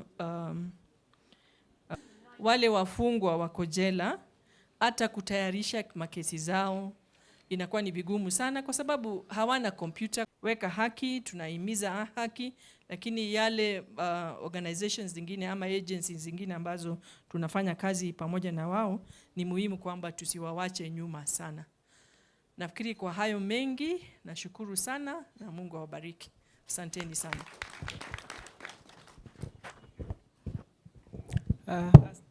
Asante sana my sister Justice Sichale na commissioners wengine. Commissioners wenzangu wamesema lazima nipeane data kwa sababu saa hizi tunaishi kwa siku za data, we use data for everything. Na wameinsist kwamba for the comfort of our brother from prisons, I should give some data that has been given to us by the NCAJ. We have a report that in the financial year 23-24, the resource requirement for all the actors in the NCAJ, the justice players, ilikuwa 331.4 billion. Yani yale matakwa yetu kila sector, prisons, police, judiciary, probation, tukiweka budget yetu sote ile ilikuwa tunataka, ilikuwa ni bilioni 331.4.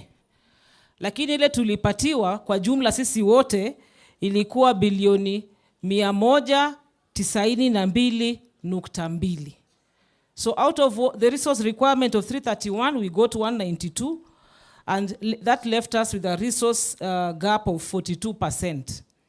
Lakini specifically we drilled in on prison, specifically for prison. Ile pesa muliitisha ama ile budget mulipeana, mulipata funding 61%. 61% of your resource needs were funded. But for the judiciary, only 52% was funded. So you see, what we needed, we even got less. Now you understand why we cannot carry you on our back. I think what you need to do, we are in this era of, inaitwa bottom up. Sindio? Vitu zinatoka chini zikienda juu. Resources zinatoka juu zikiteremka chini, mawaidha inatoka chini ikienda juu. You are the ones to advise them on what is happening on the ground. So I think that is a conversation you need to have internally. Muone, you prioritize automation because it makes services efficient and expeditious. There's a question we forgot to answer. My brother who was asking that those billions that have been plowed back into the economy, kwa nini sipelekwe kwa mediation? I think I need to explain something. Wakati tunasema monies have been freed into the economy, unajua sasa ile uko na kesi, sio kesi saa nyingine inahusu pesa. Si ndio? Ni kesi ya shamba, hii shamba ni ya nani, hiyo shamba haiwezi endelea. Ama ni kesi ya contract, kuna biashara ulikuwa umefanya, umelipa, umepeleka mali haujalipwa pesa.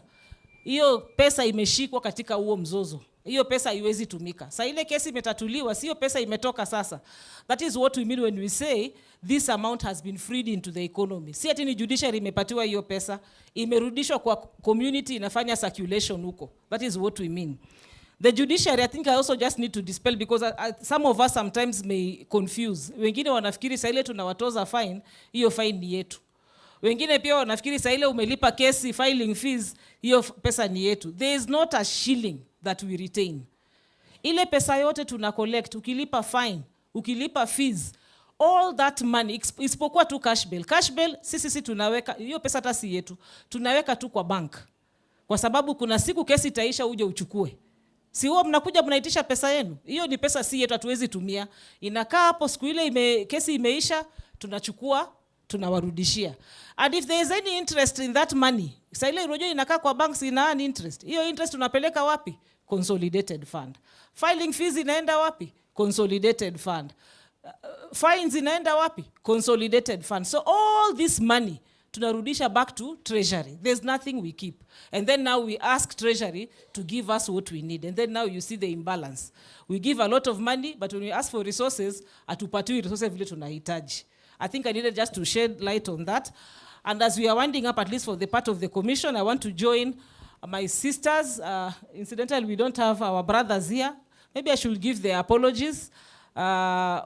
Si ati ni Judicial Service Commission, ni commission ya wanawake peke yake. Nafikiri kuna wababa hapa wanajiuliza wazee wako wapi.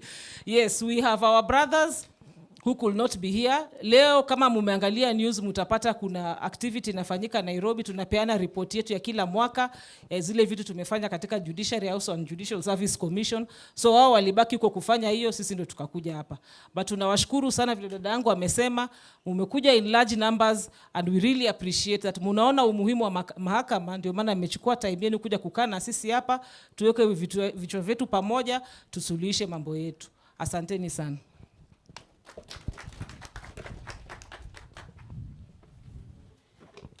Thank you, Honorable Commissioners, for providing comprehensive feedback, responses and clarifications to the issues raised by our court users. And for our court users, we are not closing the door on feedback. We will continue to receive feedback through email. We have projected the email on the screen, budget@court.go.ke and jscsecretariat@jsc.go.ke. I will not attempt any Kiswahili. If you've heard my name, it will be a disaster. So allow me. So thank you very much for that session. I'll now hand over to Honorable Nyanza to continue with the rest of the program. Mheshimiwa. Asante sana. Asante sana madam. Si tumepata maoni na nafikiria wamejibu maswali yetu. Si namna hiyo? Sasa najua sukari levels, the sugar levels must be going up. That we must neutralize them at a given point. And it is for that reason I'm inviting Brother Mutai, Paul Mutai, to give a vote of thanks at this level, because we're coming to an end of this exercise for today. Thank you, Honorable Nyanza.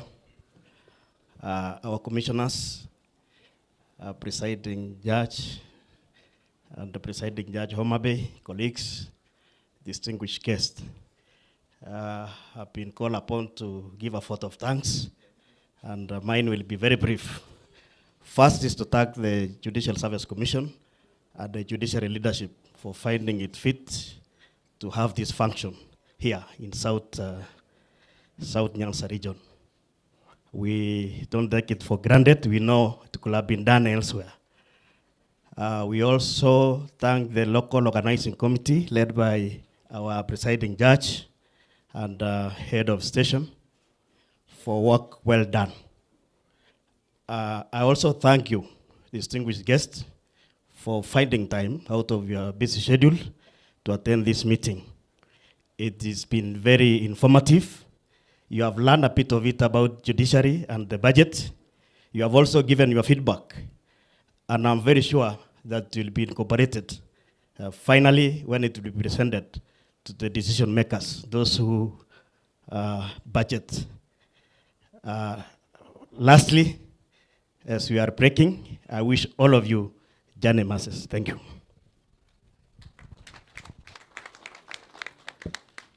Asante sana. I know Paul is very brief. Na kuna wengine tunakura maneno throughout. Nilikuwa nafikiria anakula maneno kidogo, mingi kidogo, but meanwhile si maneno imeisha vizuri. We appreciate your views, that which you have given. I know the commissioner is here. I'm just buying time to get some linkage. It's one thing I want to find out. So in such a situation, msije kufikiria ni jinsi gani tena mkutano imeisha na naendelesha mkutano. Vile na nimesema ya kwamba tumefurahia nyinyi kuja, enyewe mmekuja kwa wingi, that we do not take it for granted. Because of that very reason, now I want to switch to my mother tongue, because I know the majority are here. Tenda wakira nambi ya mwana sogoja. Kiana bayale kunyale kana murangeri kumoja te kunyale kana boyo. Abantu torole jisiuroria. Kitoira mbandu dokuminagi ekoti ya busungu na bekarega. Paka tuijane kera kini bona kama mwachire amangana inama ya.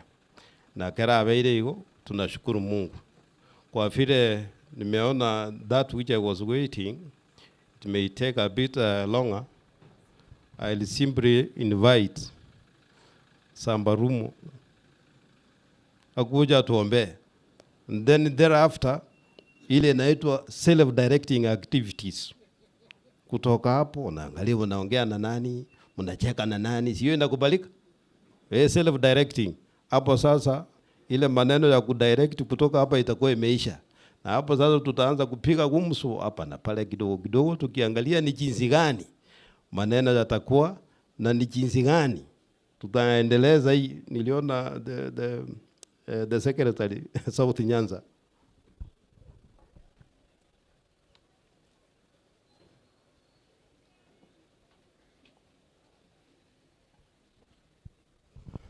Asante sana.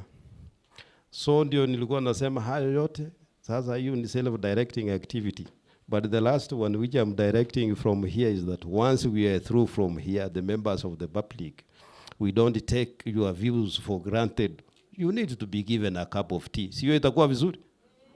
Pale ndio chai itawekwa pale, itatengwa pale kwa wingi. Na watu watakunywa mpaka waseme sasa hata kama ni saa 7 tunakunywa chai. Sio inakubalika?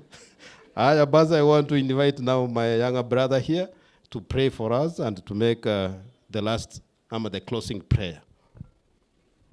Asante. Tusimame.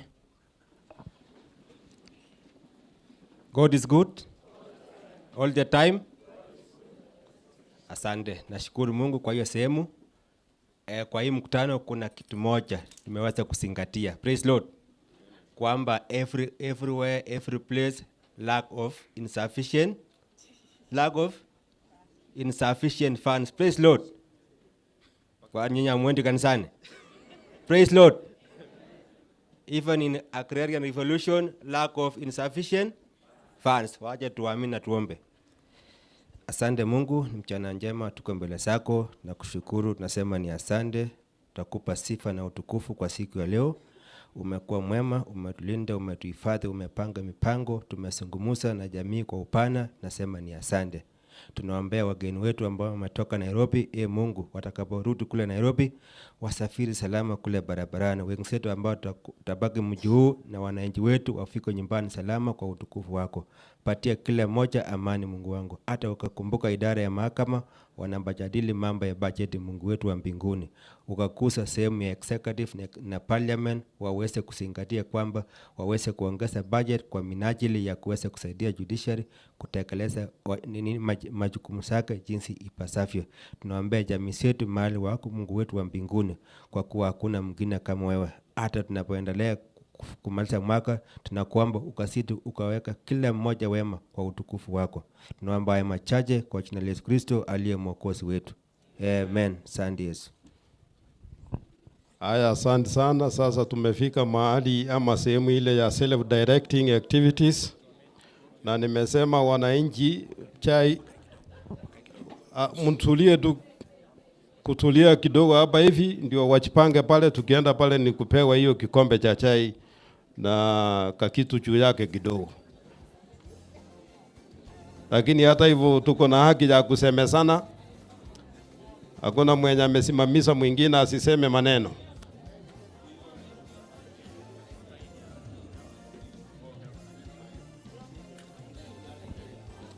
Ni wakati wa kujuana na kusemezana.